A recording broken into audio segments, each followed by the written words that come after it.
ಹೆಂಗ್ ಕಾಣಿಸ್ತಾ ಇದೆ ಎಲ್ರಿಗೂ? ಕಾಣಿಸ್ತಾ ಇದೆ ಪ್ರಭು. ಹರೇ ಕೃಷ್ಣ.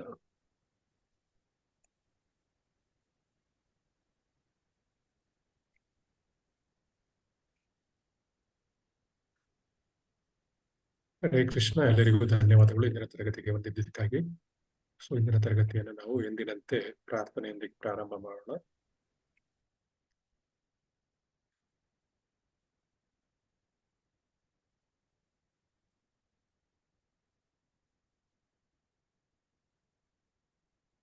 ಓಂ ಅಜ್ಞಾನತಿಮಿರಾಂಧಸ್ಯ ಜ್ಞಾನಾಂಜನಶಲಾಕಯ ಚಕ್ಷುರುನ್ಮಿಲಿತಂ ಯೇನ ತಸ್ಮೈ ಶ್ರೀ ಗುರವೇ ನಮಃ. ಚೈತನ್ಯಮನೋಭೀಷ್ಟಂ ಸ್ಥಾಪಿತಯೇನ ಭೂತಲೆ ಸ್ವಯಂ ರೂಪ ಕದಾ ಮಹ್ಯಂ ದದಾತಿ ಸ್ವಪದಾಂತಿಕಂ. ವಂದೇಹಂ ಶ್ರೀ ಗುರು ಶ್ರೀಯುತಪದಕಮಲಂ ಶ್ರೀ ಗುರುನ್ ವೈಷ್ಣವಾಂಶ್ಚ ಶ್ರೀರಾಧಾ ಕೃಷ್ಣ श्रीरूपं साग्रजातं सगुणरघुनाथान्वितं सजीवं साद्वैतं सावधूतं परिजनसहितं श्रीकृष्णचैतन्यदेवं श्रीराधाकृष्णपादान् सगणललिता श्रीविशाखान्वितांश्च। हे कृष्णा करुणा सिन्धो दीनबन्धो जगत्पते गोपेश गोपिका कान्ता राधा कान्ता नमोस्तुते। तप्त कांचन गौरांगी राधे वृंदावनेश्वरी वृषभानुसुते देवी प्रणमामि हरिप्रिये। वाञ्छाकल्पतरुभ्यश्च कृपा सिन्धुभ्य एव च पतितानां पावनेभ्यो वैष्णवेभ्यो नमो नमः। नमो विष्णुपादाय कृष्णप्रेष्ठाय भूतले श्रीमते भक्तिवेदान्त स्वामिनिति नामिने। नमस्ते सारस्वती देवे गौरवाणी प्रचारिणे निर्विशेष शून्यवादी पाश्चात्य देशतारिणे। जय श्री कृष्ण चैतन्य प्रभु नित्यानंद श्री अद्वैत गदाधर श्रीवासादि गौरभक्तवृंद। हरे कृष्णा कृष्ण कृष्ण हरे हरे हरे राम राम राम हरे हरे। ಹರೇ ಕೃಷ್ಣ. ಎಲ್ಲರಿಗೂ ಧನ್ಯವಾದಗಳು ಇಂದಿನ ತರಗತಿಗೆ ಬಂದಿದ್ದಕ್ಕೆ. ಇಂದಿನ ತರಗತಿಯಲ್ಲಿ ನಾವು ಹಿಂದಿನ ವಾರ ತರಗತಿ ಇರಲಿಲ್ಲ, ಕಾರಣಾಂತರಗಳಿಂದ ನಾವು ಮಾಡ್ಲಿಕ್ಕೆ ಆಗ್ಲಿಲ್ಲ. ನಾವು ಈಶೋಪನಿಷತ್ನ ಮುಂದುವರ್ಸ್ಕೊಂಡು ಹೋಗೋಣ. ನಾವು ಎರಡನೇ ಭಾಗದಲ್ಲಿದ್ವಿ. ಒಂದನೇ ಭಾಗದಲ್ಲಿ ಆಧ್ಯಾತ್ಮಿಕ ಜೀವನದ ತಳಹದಿಯ ಬಗ್ಗೆ ನಾವು 3 ಶ್ಲೋಕಗಳನ್ನು ನೋಡಿದ್ವಿ. ಮತ್ತು ಎರಡನೇ ಭಾಗದಲ್ಲಿ ಪರಮ ಸತ್ಯದ ಸ್ವರೂಪ ಎನ್ನುವ ಶ್ಲೋಕ 4ರಿಂದ 8ನೇ ಶ್ಲೋಕ. ಇಲ್ಲಿ 5 ಶ್ಲೋಕಗಳಿದ್ದಾವೆ. ಈ 5 ಶ್ಲೋಕಗಳಲ್ಲಿ ನಾವು ಒಂದು ಶ್ಲೋಕವನ್ನು ನೋಡಿದ್ವಿ, 4ನೇ ಶ್ಲೋಕವನ್ನು ನೋಡಿದ್ವಿ. ಈ 4ನೇ ಶ್ಲೋಕವನ್ನು ಒಂದು ಸ್ವಲ್ಪ ಟಚ್ ಮಾಡ್ಬಿಟ್ಟು ನಂತರ ಮುಂದಕ್ಕೆ ಹೋಗೋಣ. 4ನೇ ಶ್ಲೋಕ ಇದು. ಈ ಶ್ಲೋಕದಲ್ಲಿ ನಾವು ಭಗವಂತ ಆತನ ಧಾಮದಲ್ಲಿ ಅಚಲವಾಗಿದ್ದರೂ ದೇವೋತ್ತಮ ಪರಮ ಪುರುಷನು ಮನಸ್ಸಿಗಿಂತಲೂ ವೇಗವುಳ್ಳವನು ಮತ್ತು ಓಡುತ್ತಿರುವ ಎಲ್ಲವನ್ನು ಹಿಂದೆ ಹಾಕಬಲ್ಲನು. ಶಕ್ತಿಯುತ ದೇವತೆಗಳು ಕೂಡ ಅವನನ್ನು ಸಮೀಪಿಸಲಿಕ್ಕೆ ಸಾಧ್ಯ ಇಲ್ಲ. ಒಂದೇ ಸ್ಥಳದಲ್ಲಿದ್ದರೂ ಗಾಳಿ ಮತ್ತು ಮಳೆಯನ್ನು ಪೂರೈಸುವ ಎಲ್ಲರನ್ನೂ ಅವನು ನಿಯಂತ್ರಣದಲ್ಲಿ ಇಟ್ಕೊತಾನೆ ಮತ್ತು ಶ್ರೇಷ್ಠತೆಯಲ್ಲಿ ಎಲ್ಲರನ್ನು ಮೀರಿಸುತ್ತಾನೆ. ಅತ್ಯಂತ ಶ್ರೇಷ್ಠವಾದ ಸಚ್ಚಿದಾನಂದ ರೂಪ ಕೃಷ್ಣನಂತ. ಈ ರೀತಿಯಾಗಿ ಭಗವಂತ ಧಾಮದಲ್ಲಿ ಅಚಲನಾಗಿದ್ದರೂ ಮನಸ್ಸಿಗಿಂತಲೂ ವೇಗವಾಗಿ ಚಲಿಸ್ತಾನೆ ಮತ್ತು ಯಾವ ಶಕ್ತಿಯುತ ದೇವತೆಗಳು ಕೂಡ ಅವನನ್ನು ಸಮೀಪಿಸ್ಲಿಕ್ಕೂ ಕೂಡ ಸಾಧ್ಯವಿಲ್ಲ. ಈ ರೀತಿಯಾಗಿ ನಾವು 4ನೇ ಮಂತ್ರವನ್ನು ತಿಳ್ಕೊಂಡಿದ್ವಿ. ಈಗ ಇಂದಿನ ದಿನ 5ನೇ ಮಂತ್ರಕ್ಕೆ ಹೋಗೋಣ. 5ನೇ ಮಂತ್ರ ತಾನೆ ಎಲ್ರಿಗೂ ಕನ್ಫರ್ಮ್ ತಾನೆ? ಹೌದು ಹೌದು ಗುರುಜಿ. ಹರೇ ಕೃಷ್ಣ. ಓಕೆ, ಧನ್ಯವಾದಗಳು. ಧನ್ಯವಾದಗಳು. ಲಲಿತಾ ಮಾತಾಜಿ ಇದ್ದೀರಾ? ಹರೇ ಕೃಷ್ಣ. ಲಲಿತಾ ಮಾತಾಜಿ ಇದ್ದೀರಾ? ಅಲ್ಲಿ ಇಲ್ಲ ಆನ್ಲೈನ್ ಇದ್ದೀರಾ?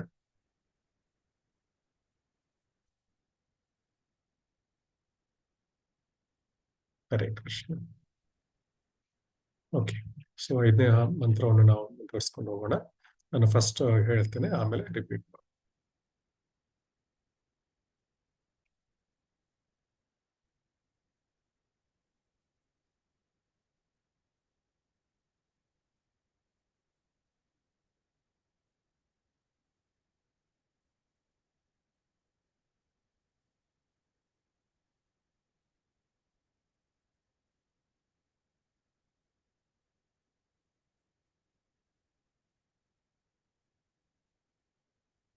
ಮಂತ್ರ ಇದು.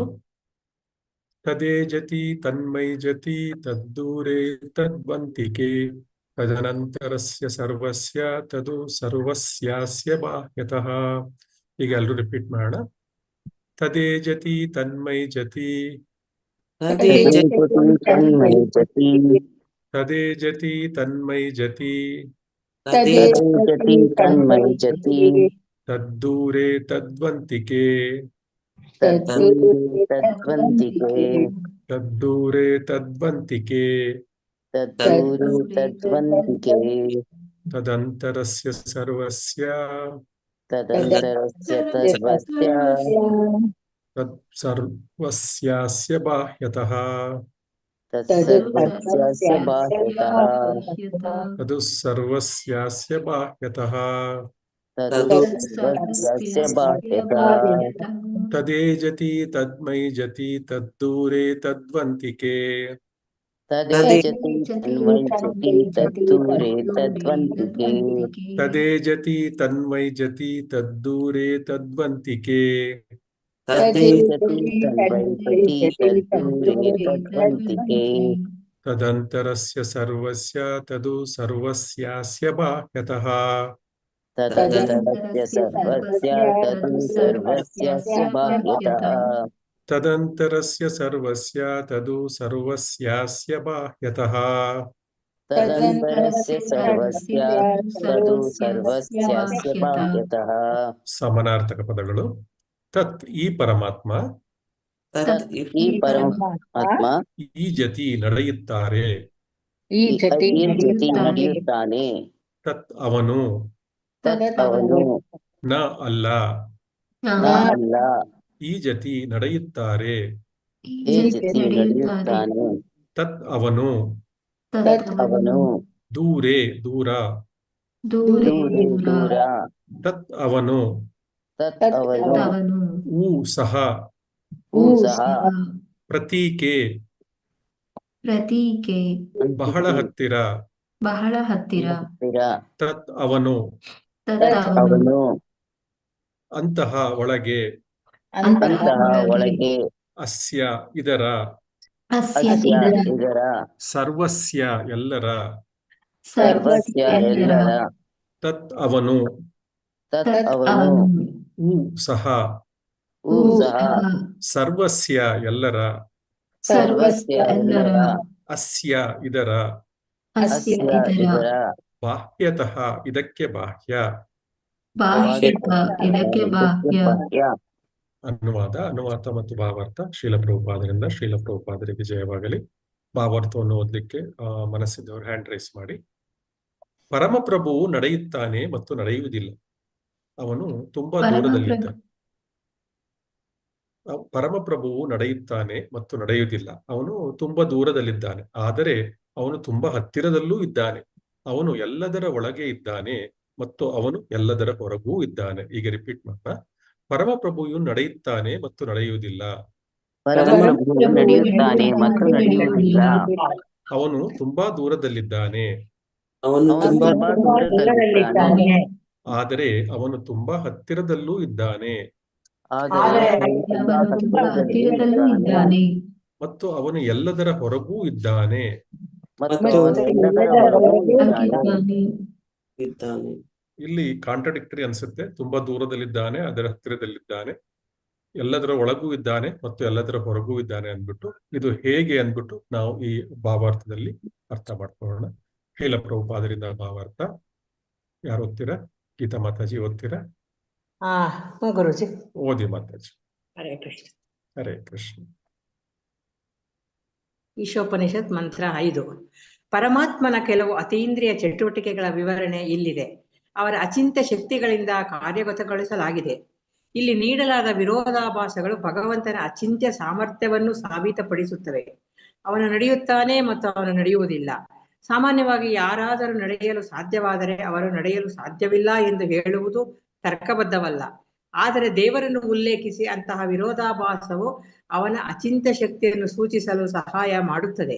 ನಮ್ಮ ಸೀಮಿತ ಜ್ಞಾನದ ನಿಧಿಯಿಂದ ನಾವು ಅಂತಹ ವಿರೋಧಾಭಾಸಗಳಿಗೆ ಅವಕಾಶ ಕಲ್ಪಿಸಲು ಸಾಧ್ಯವಿಲ್ಲ, ಮತ್ತು ಆದ್ದರಿಂದ ನಾವು ನಮ್ಮ ಸೀಮಿತ ತಿಳುವಳಿಕೆಯ ಶಕ್ತಿಗಳ ವಿಷಯದಲ್ಲಿ ಭಗವಂತನನ್ನು ಗ್ರಹಿಸುತ್ತೇವೆ. ಉದಾಹರಣೆಗೆ, ಮಾಯವಾದ ಶಾಲೆಯ ನಿರಾಕಾರವಾದ ತತ್ವಜ್ಞಾನಿಗಳು ಭಗವಂತನ ನಿರಾಕಾರ ಚಟುವಟಿಕೆಗಳನ್ನು ಮಾತ್ರ ಸ್ವೀಕರಿಸುತ್ತಾರೆ. ಮತ್ತು ಭಗವಂತನ ವೈಯಕ್ತಿಕ ವೈಶಿಷ್ಟ್ಯವನ್ನು ತಿರಸ್ಕರಿಸುತ್ತಾರೆ. ಆದರೆ ಭಾಗವತ ಶಾಲೆಯ ಸದಸ್ಯರು ಭಗವಂತನ ಪರಿಪೂರ್ಣ ಪರಿಕಲ್ಪನೆಯನ್ನು ಅಳವಡಿಸಿಕೊಳ್ಳುತ್ತಾರೆ, ಅವನ ಅಚಿಂತ್ಯ ಸಾಮರ್ಥ್ಯವನ್ನು ಸ್ವೀಕರಿಸುತ್ತಾರೆ ಮತ್ತು ಹೀಗೆ ಅವರು ವೈಯಕ್ತಿಕ ಮತ್ತು ನಿರಾಕಾರ ಎಂದು ಅರ್ಥ ಮಾಡಿಕೊಳ್ಳುತ್ತಾರೆ. ಅಚಿಂತ್ಯವಾದ ಶಕ್ತಿಗಳಿಲ್ಲದೆ ಪರಮಾತ್ಮ ಎಂಬ ಪದಗಳಿಗೆ ಯಾವುದೇ ಅರ್ಥವಿಲ್ಲ ಎಂದು ಭಾಗವತಗಳು ತಿಳಿಸಿದ್ದಾರೆ. ನಾವು ದೇವರನ್ನು ನಮ್ಮ ಕಣ್ಣುಗಳಿಂದ ನೋಡಲಾಗದ ಕಾರಣ ಭಗವಂತನಿಗೆ ವೈಯಕ್ತಿಕ ಅಸ್ತಿತ್ವವಿಲ್ಲ ಎಂದು ನಾವು ಲಘುವಾಗಿ ತೆಗೆದುಕೊಳ್ಳಬಾರದು. ಶ್ರೀ ಈಶೋಪನಿಷತ್ನಲ್ಲಿ ಈ ವಾದವನ್ನು ಅಲ್ಲಗಳೆಯುವ ಮೂಲಕ ಭಗವಂತನು ದೂರದಲ್ಲಿದ್ದಾನೆ, ಆದರೆ ಬಹಳ ಹತ್ತಿರದಲ್ಲಿ ಇದ್ದಾನೆ ಎಂದು ಘೋಷಿಸಲಾಗಿದೆ. ಭಗವಂತನ ನಿವಾಸವು ಭೌತಿಕ ಆಕಾಶವನ್ನು ಮೀರಿದೆ ಮತ್ತು ಈ ಭೌತಿಕ ಆಕಾಶವನ್ನೂ ಸಹ ಅಳೆಯಲು ನಮಗೆ ಯಾವುದೇ ಸಾಧನವಿಲ್ಲ. ಭೌತಿಕ ಆಕಾಶವು ಇಲ್ಲಿಯವರೆಗೆ ವಿಸ್ತರಿಸಿದರೆ ಆಧ್ಯಾತ್ಮಿಕ ಆಕಾಶದ ಬಗ್ಗೆ ನಾವು ಏನು ಮಾತನಾಡಬಹುದು? ಆಧ್ಯಾತ್ಮಿಕ ಆಕಾಶವು ಭೌತಿಕ ಆಕಾಶವನ್ನೂ ಮೀರಿದೆ. ಶ್ಲೋಕ 11, ಶ್ಲೋಕ 6. ಇಲ್ಲ, ಮುಂದೆ ಓದಿ ಮಾತಾಜಿ. ನೆಕ್ಸ್ಟ್ ಶ್ಲೋಕ. ಆಧ್ಯಾತ್ಮಿಕ ಆಕಾಶವು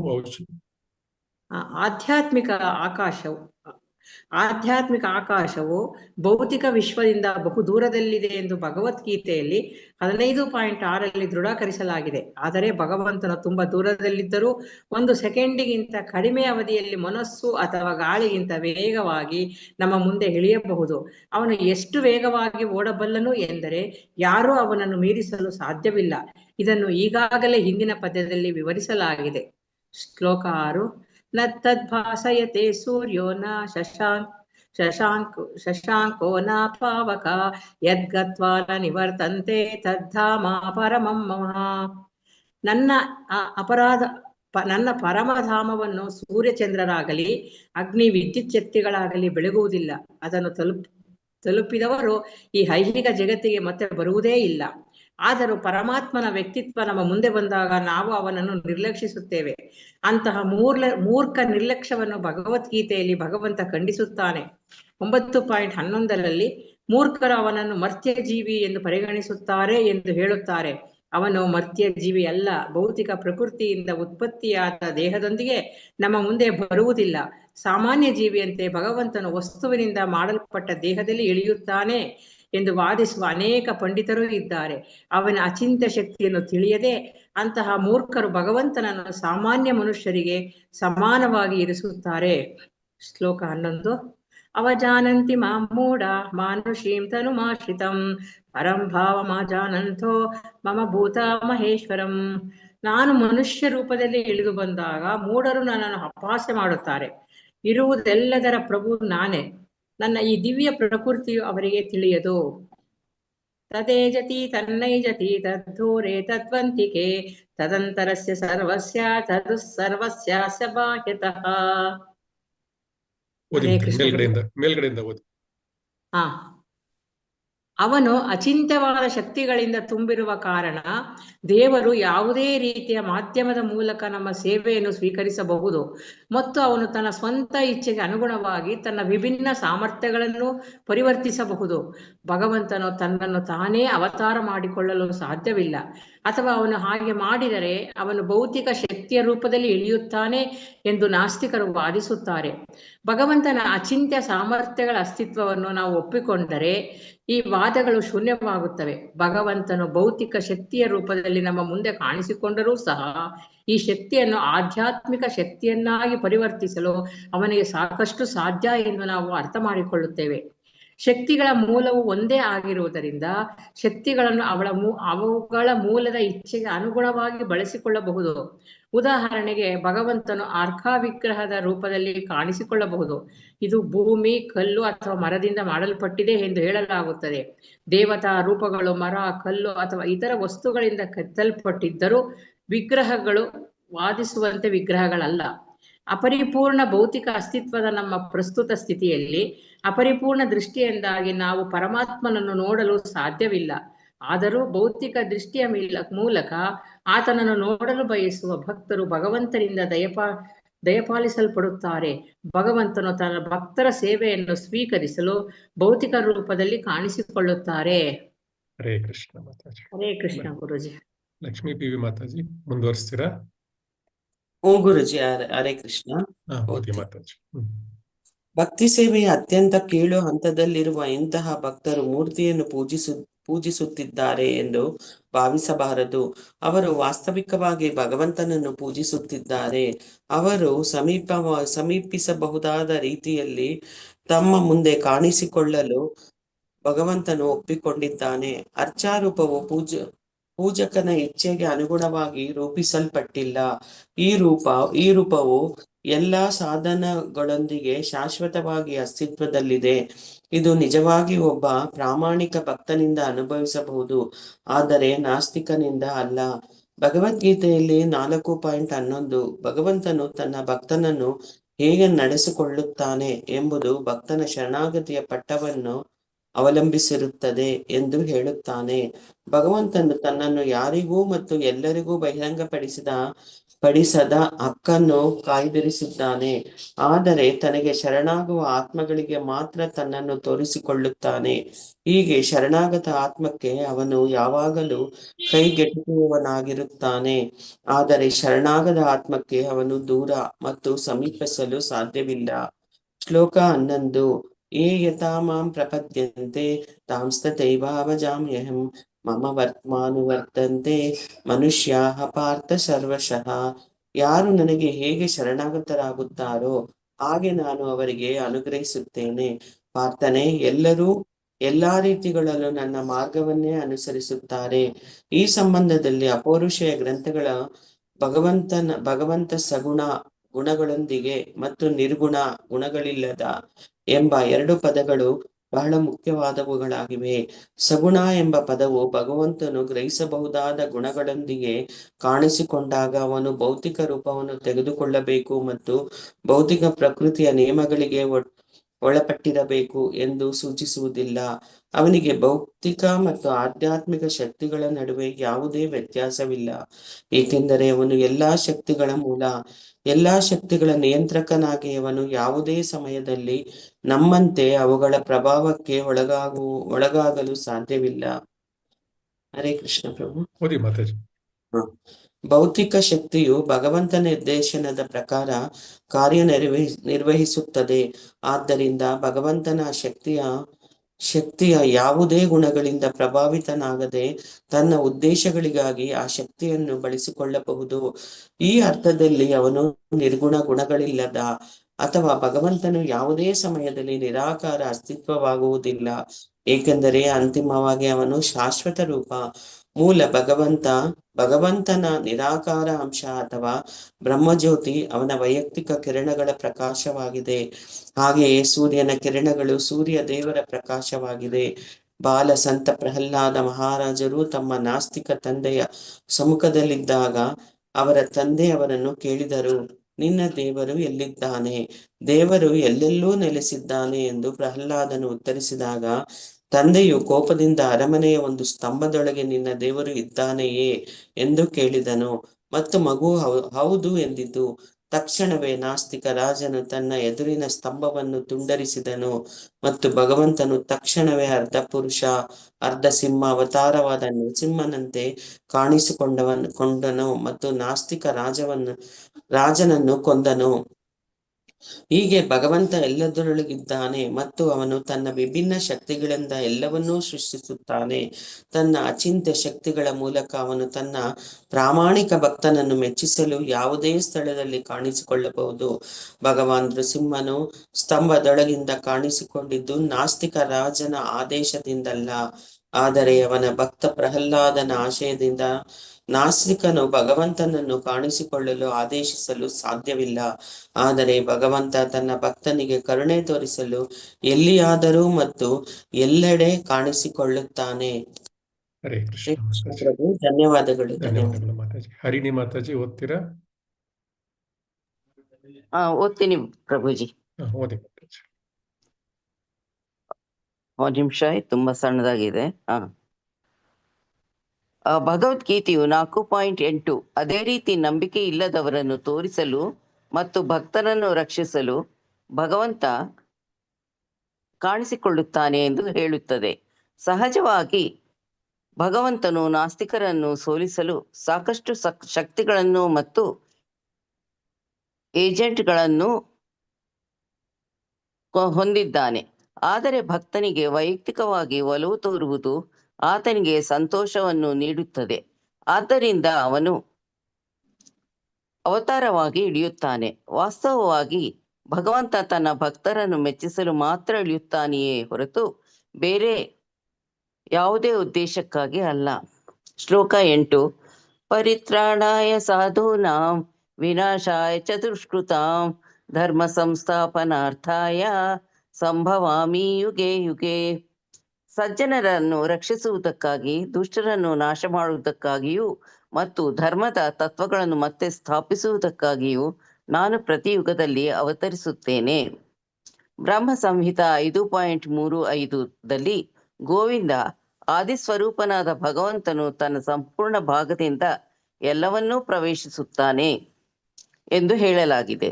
ಅವನು ಬ್ರಹ್ಮಾಂಡವನ್ನು ಮತ್ತು ಬ್ರಹ್ಮಾಂಡದ ಎಲ್ಲ ಪರಮಾಣುಗಳನ್ನು ಪ್ರವೇಶಿಸುತ್ತಾನೆ. ಅವನು ತನ್ನ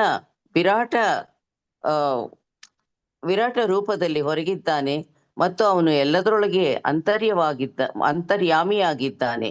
ಅಂತರ್ಯಾಮಿಯಾಗಿ ಅವರು ನಡೆಯುತ್ತಿರುವ ಎಲ್ಲದಕ್ಕೂ ಸಾಕ್ಷಿಯಾಗಿರುತ್ತಾನೆ ಮತ್ತು ಅವರು ನಮ್ಮ ಕ್ರಿಯೆಗಳ ಫಲಿತಾಂಶಗಳನ್ನು ಕರ್ಮಫಲ ಎಂದು ನಮಗೆ ನೀಡುತ್ತಾನೆ. ಬ್ರಹ್ಮ ಸಂಹಿತ 5:35ನೇ ಶ್ಲೋಕ ಇದೆ. ಓದ್ತೀರಾ? ಓದ್ತೀನಿ ಪ್ರಭುಜಿ. ಓದಿ. ಏಕೋಪ್ಯಸೌ ರಚಯಿತಂ ಜಗದಂಡ ಕೋಟಿಂ ಯಚ್ಛಕ್ತಿರಸ್ತಿ ಜಗದಂಡ ಚಯಾದಯನ್ ಯದಂತಹ ಅಂಡಾತರಸ್ಥರ ಪರಮಾಣು ಚಯಾಂತರಸ್ಥಂ ಗೋವಿಂದಂ ಆದಿಪುರುಷಂ ತಮಹಂ ಭಜಾಮಿ. ಶಕ್ತಿ ಮತ್ತು ಅದನ್ನು ಹೊಂದಿರುವವರ ನಡುವೆ ಯಾವುದೇ ವ್ಯತ್ಯಾಸವಿಲ್ಲದ ಕಾರಣ ಅವನು ಪ್ರತ್ಯೇಕಿಸದ ಅಸ್ತಿತ್ವವಾಗಿದೆ. ಲಕ್ಷಾಂತರ ಲೋಕಗಳ ಸೃಷ್ಟಿಯ ಅವನ ಕೆಲಸದಲ್ಲಿ ಅವನ ಶಕ್ತಿಯು ಬೇರ್ಪಡಿಸಲಾಗದಂತಿದೆ. ಎಲ್ಲ ಬ್ರಹ್ಮಾಂಡಗಳು ಅವನಲ್ಲಿ ಅಸ್ತಿತ್ವದಲ್ಲಿವೆ ಮತ್ತು ಅವನು ಒಂದೇ ಸಮಯದಲ್ಲಿ ಬ್ರಹ್ಮಾಂಡದಾದ್ಯಂತ ಹರಡಿರುವ ಪ್ರತಿಯೊಂದು ಪರಮಾಣುಗಳಲ್ಲಿ ಅವನ ಪೂರ್ಣತೆಯಲ್ಲಿ ಇರುತ್ತಾನೆ. ನಾವು ಪೂಜಿಸುತ್ತಿರುವ ಆದಿಮ ಭಗವಂತನು ಅಂತಹವನು. ಹಿಂದಿನ ಜನ್ಮದಲ್ಲಿ ನಾವು ಮಾಡಿದ್ದನ್ನು ನಾವೇ ಮರೆತು ಬಿಡಬಹುದು.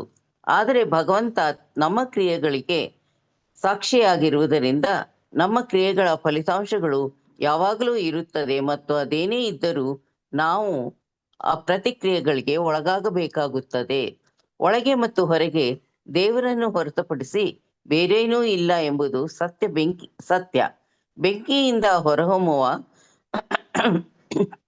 ಶಾಖ ಮತ್ತು ಬೆಳಕಿನಂತೆ ಎಲ್ಲವೂ ಅವನ ವಿಭಿನ್ನ ಶಕ್ತಿಗಳ ದ್ಯೋತವಾಗಿದೆ ಮತ್ತು ಈ ರೀತಿಯಾಗಿ ಅವನ ವೈವಿಧ್ಯಮಯ ಶಕ್ತಿಗಳ ನಡುವೆ ಏಕತೆ ಇದೆ. ಏಕತ್ವವಿದ್ದರೂ ಸಹ ಭಗವಂತ ತನ್ನ ವೈಯಕ್ತಿಕ ರೂಪದಲ್ಲಿ ಇನ್ನೂ ಅಪರಿಮಿತವಾಗಿ ಸಣ್ಣ ಭಾಗ ಮತ್ತು ಜೀವಿಗಳಿಂದ ಸೂಕ್ಷ್ಮವಾಗಿ ಅನುಭವಿಸುವ ಎಲ್ಲಾ ಸಂತೋಷಗಳನ್ನು ಅನುಭವಿಸುತ್ತಾನೆ. ಹರೇ ಕೃಷ್ಣ ಪ್ರಭುಜಿ. ಧನ್ಯವಾದಗಳು.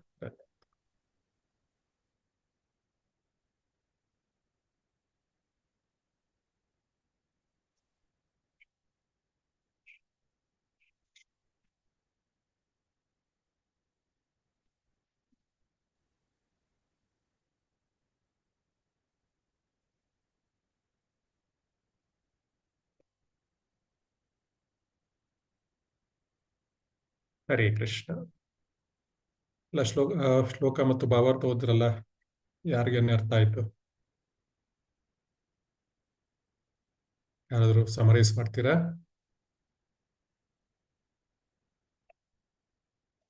ಹರೇ ಕೃಷ್ಣ.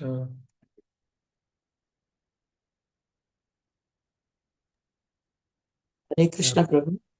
ಹೇಳಿ. ಭಗವಂತನು ಸರ್ವವ್ಯಾಪಿ ಪ್ರಭು. ಎಲ್ಲಿ ಅಂದ್ರೆ ಭಕ್ತನಿಗೆ ಎಲ್ಲಿ ಬೇಕಾದ್ರೂ ದರ್ಶನ ಕೊಡ್ತಾನೆ ಭಗವಂತ. ಆದರೆ ನಾಸ್ತಿಕರಿಗೆ ಇದು ಅರ್ಥ ಆಗಲ್ಲ ಪ್ರಭು. ನಾಸ್ತಿಕರಿಗೋಸ್ಕರ ಭಗವಂತ ಬರಲ್ಲ ಯಾವಾಗ್ಲೂನು. ಭಕ್ತನಿಗಾಗಿ ಯಾವಾಗ್ಲೂ ಸಿದ್ಧ ಪ್ರಭು. ಹರೇ ಕೃಷ್ಣ. ಇನ್ಯಾರಾದ್ರು? ಹರೇ ಕೃಷ್ಣ ಗುರುಜಿ. ಹೇಳಿ ಮಾತಾಜಿ. ಇಲ್ಲಿ ಮಂತ್ರ 5ರಲ್ಲಿ ಅವರು ಏನ್ ಹೇಳ್ತಾರೆ ಅಂದ್ರೆ ಅವರು ಒಳಗೆ ಇದ್ದಾನೆ, ದೂರ ಹ್ಮ್. ನಡೀತಾನೆ, ನಡಿಯಲ್ಲ ಅವೆಲ್ಲ ಹೇಳಿ ವಿರೋಧಾಭಾಸ. ಅವ್ರ ಹ್ಮ್. ಭಗವಂತನ ವಾಸಸ್ಥಳ ಅದು ಭೌತಿಕ ಆಕಾಶನೂ ಮೀರಿದೆ. ಹ್ಮ್. ಅವ್ರು ಎಲ್ಲಿವರೆಗೂ ಇದ್ರು ಅವ್ರು ನಮ್ಮ ಮುಂದೆ ಮನಸ್ಸಿನ ವೇಗದಿಂದನೂ ಇಳಿತಾರೆ. ಆದ್ರೆ ನಮ್ಮ ಮುಂದೆ ಬಂದಾಗ ನಾವು ಅವರನ್ನ ನಿರ್ಲಕ್ಷಿಸ್ತೇವೆ. ಹ್ಮ್. ಅವನನ್ನು ಸಾಮಾನ್ಯ ಮನುಷ್ಯ ಅಂತಾನೂ ನಾವು ಪರಿಗಣಿಸ್ತೇವೆ. ಹ್ಮ್. ಇದು ನಮಗೆ ಊಹಿಸಲಾಗದ ಸಾಮರ್ಥ್ಯಗಳು. ಉದಾಹರಣೆಗೆ ದುರ್ಯೋಧನ ಅಂತವ್ರನ್ನೆಲ್ಲ ಕೊಡಬಹುದು. ನಾವು ಏನ್ ಕಡಿಮೆ ಇಲ್ಲ. ಹಾ ಉದಾಹರಣೆಗೆ ಶಾಸ್ತ್ರಗಳಿಂದ ದುರ್ಯೋಧನದ ಉದಾಹರಣೆ ಕೊಡಬಹುದು, ಆದ್ರೆ ನಾವುಗಳು ಏನ್ ಕಡಿಮೆ ಇಲ್ಲ. ಕೃಷ್ಣನು ವಿರೋಧಾಭಾಸವನ್ನು ಮೀರ್ತಾನೆ. ಅವನ ಹ್ಮ್. ವಿರೋಧಾಭಾಸವನ್ನು ಊಹಿಸಲಾಗದ ಶಕ್ತಿಯಿಂದ ಅವನು ಸಹಾಯ ಮಾಡ್ತಾರೆ. ಕೃಷ್ಣ ಎಲ್ಲಾ ವಿರೋಧಾಭಾಸಗಳನ್ನು ಅವನು ಮೀರಿದ್ದಾರೆ. ಉದಾಹರಣೆ ಪ್ರಭುಪಾದರು ಅವರ ಒಂದು ತಾರ್ಕಿಕ ಪ್ರಶ್ನೆಯೊಂದಿಗೆ ಸವಾಲಾಗ್ತಾರೆ. ದೇವರು ಅದನ್ನು ಎತ್ತಲು ಸಾಧ್ಯವಾಗದಷ್ಟು ಭಾರವಾಗಿರೋದನ್ನ ಸೃಷ್ಟಿಸಬಹುದೇ ಅಂತ ಪ್ರಭುಪಾದರು ಕೇಳ್ತಾರೆ. ಹೌದು, ಅವರು ಮೊದಲು ಅದನ್ನು ಸೃಷ್ಟಿಸ್ತಾರೆ ಬ್ರಹ್ಮ, ಮತ್ತೆ ಅವನು ಅದನ್ನು ಎತ್ತಬಹುದು ಅಂದ್ರೆ ವರಾಹ ಬಲರಾಮ. ನಮಗೆ ಸೀಮಿತ ಜ್ಞಾನದಿಂದ ನಾವು ಅಂತಹ ವಿರೋಧಾಭಾಸಗಳಿಗೆ ನಾವು ಅವಕಾಶ ನೀಡೋದಿಲ್ಲ. ಆದ್ದರಿಂದ ನಾವು ನಮ್ಮ ಸೀಮಿತ ತಿಳುವಳಿಕೆ ಶಕ್ತಿಯ ನಮ್ಮ ದೃಷ್ಟಿ ಭಗವಂತನನ್ನು ಗ್ರಹಿಸುತ್ತೇವೆ. ಆದ್ರೆ ಮಾಯವಾದ ನಿರಾಕಾರವನ್ನು ಸ್ವೀಕರಿಸ್ತಾರೆ. ಮತ್ತೆ ವೈಯಕ್ತಿಕ ಭಾಗವತ ಶಾಲೆ ಪರಿಪೂರ್ಣ ಪರಿಕಲ್ಪನೆಯನ್ನು ಒದಗಿಸುತ್ತೆ. ವೈಯಕ್ತಿಕ ಮತ್ತು ನಿರಾಕಾರ, ಭಗವಂತ ಸಗುಣ ಮತ್ತು ನಿರ್ಗುಣನಾಗಿದ್ದಾನೆ. ಓಕೆ. ಮತ್ತೆ ಯಾರಾದ್ರೂ ಆಡ್ ಮಾಡ್ತೀರಾ? ಮತ್ತೆ ಯಾರು ಟ್ರೈ ಮಾಡ್ತಾ ಇದ್ರಲ್ಲ, ಯಾರು ಟ್ರೈ ಮಾಡ್ತಾ ಇದ್ರು?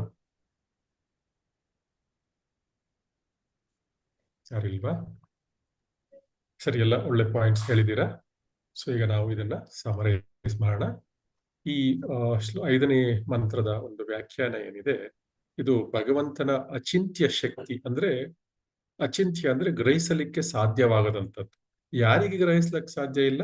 ನಮ್ಮಂಥವರಿಗೆ ಗ್ರಹಿಸ್ಲಿಕ್ಕೆ ಸಾಧ್ಯವಿಲ್ಲ. ಆದ್ರೆ ಭಕ್ತರಿಗೆ, ಶುದ್ಧ ಭಕ್ತರಿಗೆ ಎಲ್ಲವನ್ನು ಅವರು ಗ್ರಹಿಸಬಹುದು. ಅವ್ರಿಗೆ ಭಗವಂತನ ಕೃಪೆಯಿಂದ ಗ್ರಹಿಸಬಹುದು. ಆದ್ರೆ ನಮಗೆ ಇದು ಅಚಿಂತ್ಯ, ನಮಗೆ ಗ್ರಹಿಸಲಾಗದ ಶಕ್ತಿ. ಮತ್ತು ಭಗವಂತನ ಆತನ ಸಂಬಂಧವನ್ನು ಬಗ್ಗೆ ಈ ಶ್ಲೋಕದಲ್ಲಿ ಹೇಳಿದೆ. ಒಂದು ಭಗವಂತನ ಅಚಿಂತ್ಯವಾದ ಶಕ್ತಿ ಮತ್ತು ಭಗವಂತನ ಸಂಬಂಧ, ಅವನ ಭಕ್ತರೊಂದಿಗೆ ಅವನ ಸಂಬಂಧ. ಮೊದಲನೆಯದಾಗಿ ಒಂದು ವಿರೋಧಾತ್ಮಕ ಸ್ವರೂಪ ಮತ್ತು ಅಚಿಂತ್ಯ ಶಕ್ತಿಯ ಬಗ್ಗೆ ಅದು ಕಾನ್ಸಂಟ್ರೇಟ್ ಮಾಡಿ ನೋಡೋದಾದ್ರೆ, ನಾವು ಈ ವ್ಯಾಖ್ಯಾನದಲ್ಲಿ ನಾವು ನಮ್ಗೆ ಏನ್ ನೋಡ್ಲಿಕ್ಕೆ ಸಿಗುತ್ತೆ ಅಂದ್ರೆ, ಭಗವಂತನ ಸ್ವರೂಪದಲ್ಲಿನ ಒಂದು ಸ್ವರೂಪ ವಿರೋಧಾಭಾಸ ಅಂತ ನಮ್ಗೆ ಕಾಣಿಸುತ್ತೆ. ಅದು ಸೊ ಈ ಶ್ಲೋಕ ಅಲ್ಲಿಂದ ಪ್ರಾರಂಭ ಆಗುತ್ತೆ. ಸೊ ಆದ್ರೆ ಅವನು ನಡೆಯುತ್ತಾನೆ ಮತ್ತು ನಡೆಯುವುದಿಲ್ಲ, ಈ ಶ್ಲೋಕ ಇಲ್ಲಿಂದ ಪ್ರಾರಂಭ ಆಗುತ್ತೆ. ಇದು ತತ್ವ ಏನು ಅಂದ್ರೆ, ಸಾಮಾನ್ಯ ತರ್ಕಕ್ಕೆ ಇದು ಅಸಂಬದ್ಧ. ಅಂದ್ರೆ ನಾವು ಮನುಷ್ಯರು ಏನ್ ಮಾಡ್ತೀವಿ, ಲಾಜಿಕಲ್ ಆಗಿ ಥಿಂಕ್ ಮಾಡ್ತೇವೆ. ಅಂದ್ರೆ ನಾನು ಇಲ್ಲಿದ್ರೆ ಇನ್ನೊಂದು ಜಾಗದಲ್ಲಿ ಒಂದೇ ಸಮಯದಲ್ಲಿ ಇರ್ಲಿಕ್ಕೆ ಸಾಧ್ಯ ಇಲ್ಲ. ಅದೇ ಹೇಗೆ ಸಾಧ್ಯ? ಒಂದು ವಸ್ತು ಎಲ್ಲಿರುತ್ತೋ ಇನ್ನೊಂದು ಜಾಗದಲ್ಲಿ ಅದೇ ವಸ್ತು ಸೇಮ್ ಟೈಮ್ ಇರ್ಲಿಕ್ಕೆ ಸಾಧ್ಯ ಇಲ್ಲ. ಇದು ನಮ್ಮ ಸಾಮಾನ್ಯ ತರ್ಕ, ಈ ರೀತಿಯ ತರ್ಕ ನಮ್ದು. ಇದನ್ನ ಲಾಜಿಕಲ್ ಥಿಂಕಿಂಗ್ ಅಂತಾರೆ ಇಂಗ್ಲಿಷ್ ನಲ್ಲಿ, ಆಂಗ್ಲ ಭಾಷೆಯಲ್ಲಿ. ಸೊ ಅದರಿಂದ ಇಂತಹ ವಸ್ತುಗಳು ಏನಿದೆ, ಇದು ನಡೆಯುವುದಿಲ್ಲ ಅಂದ್ರೆ ಇದು ಸಾಮಾನ್ಯ ತರ್ಕಕ್ಕೆ ಅಸಂಬದ್ಧ ಅನ್ಸುತ್ತೆ. ಆದರೂ ಕೂಡ ಇದು ಭಗವಂತನ ಅಚಿಂತ್ಯ ಶಕ್ತಿ, ಏನಂತಾರೆ ಇನ್ಕನ್ಸೀವಬಲ್ ಪೊಟೆನ್ಸಿ ಅಂತಾರೆ, ಅಚಿಂತ್ಯವಾದ ಶಕ್ತಿ ಇದು. ಸೊ ಇದು ನಮ್ಮ ಸೀಮಿತ ಜ್ಞಾನದಿಂದ ಈ ವಿರೋಧಾಭಾಸ ಏನಿದೆ ಇದನ್ನ ಅರ್ಥ ಮಾಡ್ಕೊಳ್ಳಿಕ್ಕೆ ನಮ್ಮ ಕೈಲಿ ಆಗೋದಿಲ್ಲ. ಯಾಕಂದ್ರೆ ನಮ್ಮ ಇಂದ್ರಿಯಗಳು ಲಿಮಿಟೆಡ್, ಅಂದ್ರೆ ಅವಕ್ಕೂ ಸೀಮಿತವಾದ ಇಂದ್ರಿಯಗಳು. ನಮ್ಗೆ ಈ ಸೀಮಿತವಾದ ಇಂದ್ರಿಯಗಳಿಂದ ನಮ್ಗೆ ಸೀಮಿತವಾದ ಜ್ಞಾನವೇ ಸಿಗ್ಲಿಕ್ಕೆ ಸಾಧ್ಯ. ಸೊ ಅದರಿಂದ ನಮ್ಗೆ ಅದು ನಮ್ಮ ಈ ಭೌತಿಕ ಶರೀರಗಳು, ಭೌತಿಕ ಇಂದ್ರಿಯಗಳಿಂದ ನಮಗೆ ಕೇವಲ ಸೀಮಿತ ಜ್ಞಾನವನ್ನು ಕ್ರೋಢೀಕರಿಸಲಿಕ್ಕೆ ಸಾಧ್ಯ ಆಗುತ್ತೆ. ಈ ಸೀಮಿತ ಜ್ಞಾನದಿಂದ ಏನಾಗುತ್ತೆ, ನಾವು ಏನ್ ಮಾಡ್ತೀವಿ, ಇಂತಹ ಅಚಿಂತ್ಯ ಶಕ್ತಿ ನಮಗೆ ತರ್ಕಕ್ಕೆ ಅಸಂಬದ್ಧ ಅಂತ ಅನ್ಸುತ್ತೆ. ಸೊ ಅದರ ನಂತರ ಅದೇ ರೀತಿ ಮಾಯಾವಾದಿಗಳು ಏನ್ ಹೇಳ್ತಾರೆ, ಮಾಯಾವಾದಿಗಳು ಕೂಡ ಇದೇ ಕಾರಣಕ್ಕಾಗಿ ಭಗವಂತನ ಒಂದು ವೈಯಕ್ತಿಕ ಸ್ವರೂಪವನ್ನು ತಿರಸ್ಕರಿಸ್ತಾರೆ.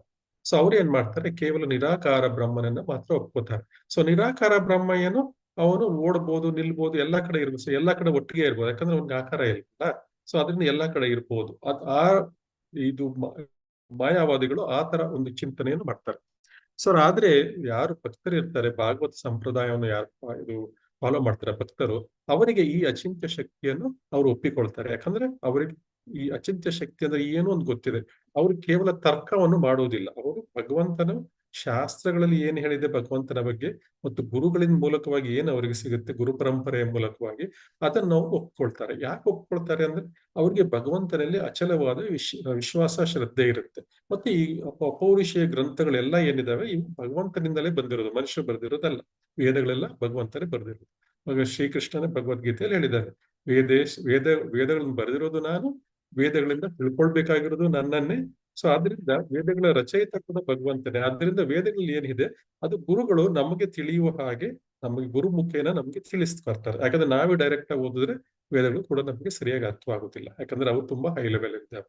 ಗುರುಗಳು ಅನ್ನೋದನ್ನು ನಮಗೆ ನಮ್ಮ ಶ್ರೀಲ ಪ್ರಭುಪಾದರಂತ ಶುದ್ಧ ಭಕ್ತರು ಗುರುಗಳ ಸಮಾನವಾಗಿ ನಮಗೆ ಹೇಳಿಕೊಡ್ತಾರೆ. ಅದರಿಂದ ನಮಗೆ ಏಕಕಾಲದಲ್ಲಿ ವೈಯಕ್ತಿಕ ಅಂದ್ರೆ ಮತ್ತು ನಿರಾಕಾರ ಎರಡೂ ಆಗಿದ್ದಾನೆಂದು ನಮ್ಗೆ ಅರ್ಥ ಆಗತ್ತೆ, ಭಕ್ತರಿಗೆ ಅರ್ಥವಾಗುತ್ತೆ. ಅವರು ವೈಯಕ್ತಿಕನಾಗಿರ್ತಾರೆ ಅಂದ್ರೆ ನಿರಾಕಾರವಾಗೂ ಇರ್ತಾರೆ ಮತ್ತು ಆಕಾರದಲ್ಲೂ ಇರ್ತಾರೆ. ಅಂದ್ರೆ ಆಕಾರ ಅಂದ್ರೆ ಸಚ್ಚಿದಾನಂದ ಸ್ವರೂಪದಲ್ಲಿ ಭಗವಂತ ಇರ್ತಾನೆ. ಇದು ನಮ್ ಎಲ್ಲ ಭಕ್ತರಿಗೂ ಗೊತ್ತಿದೆ.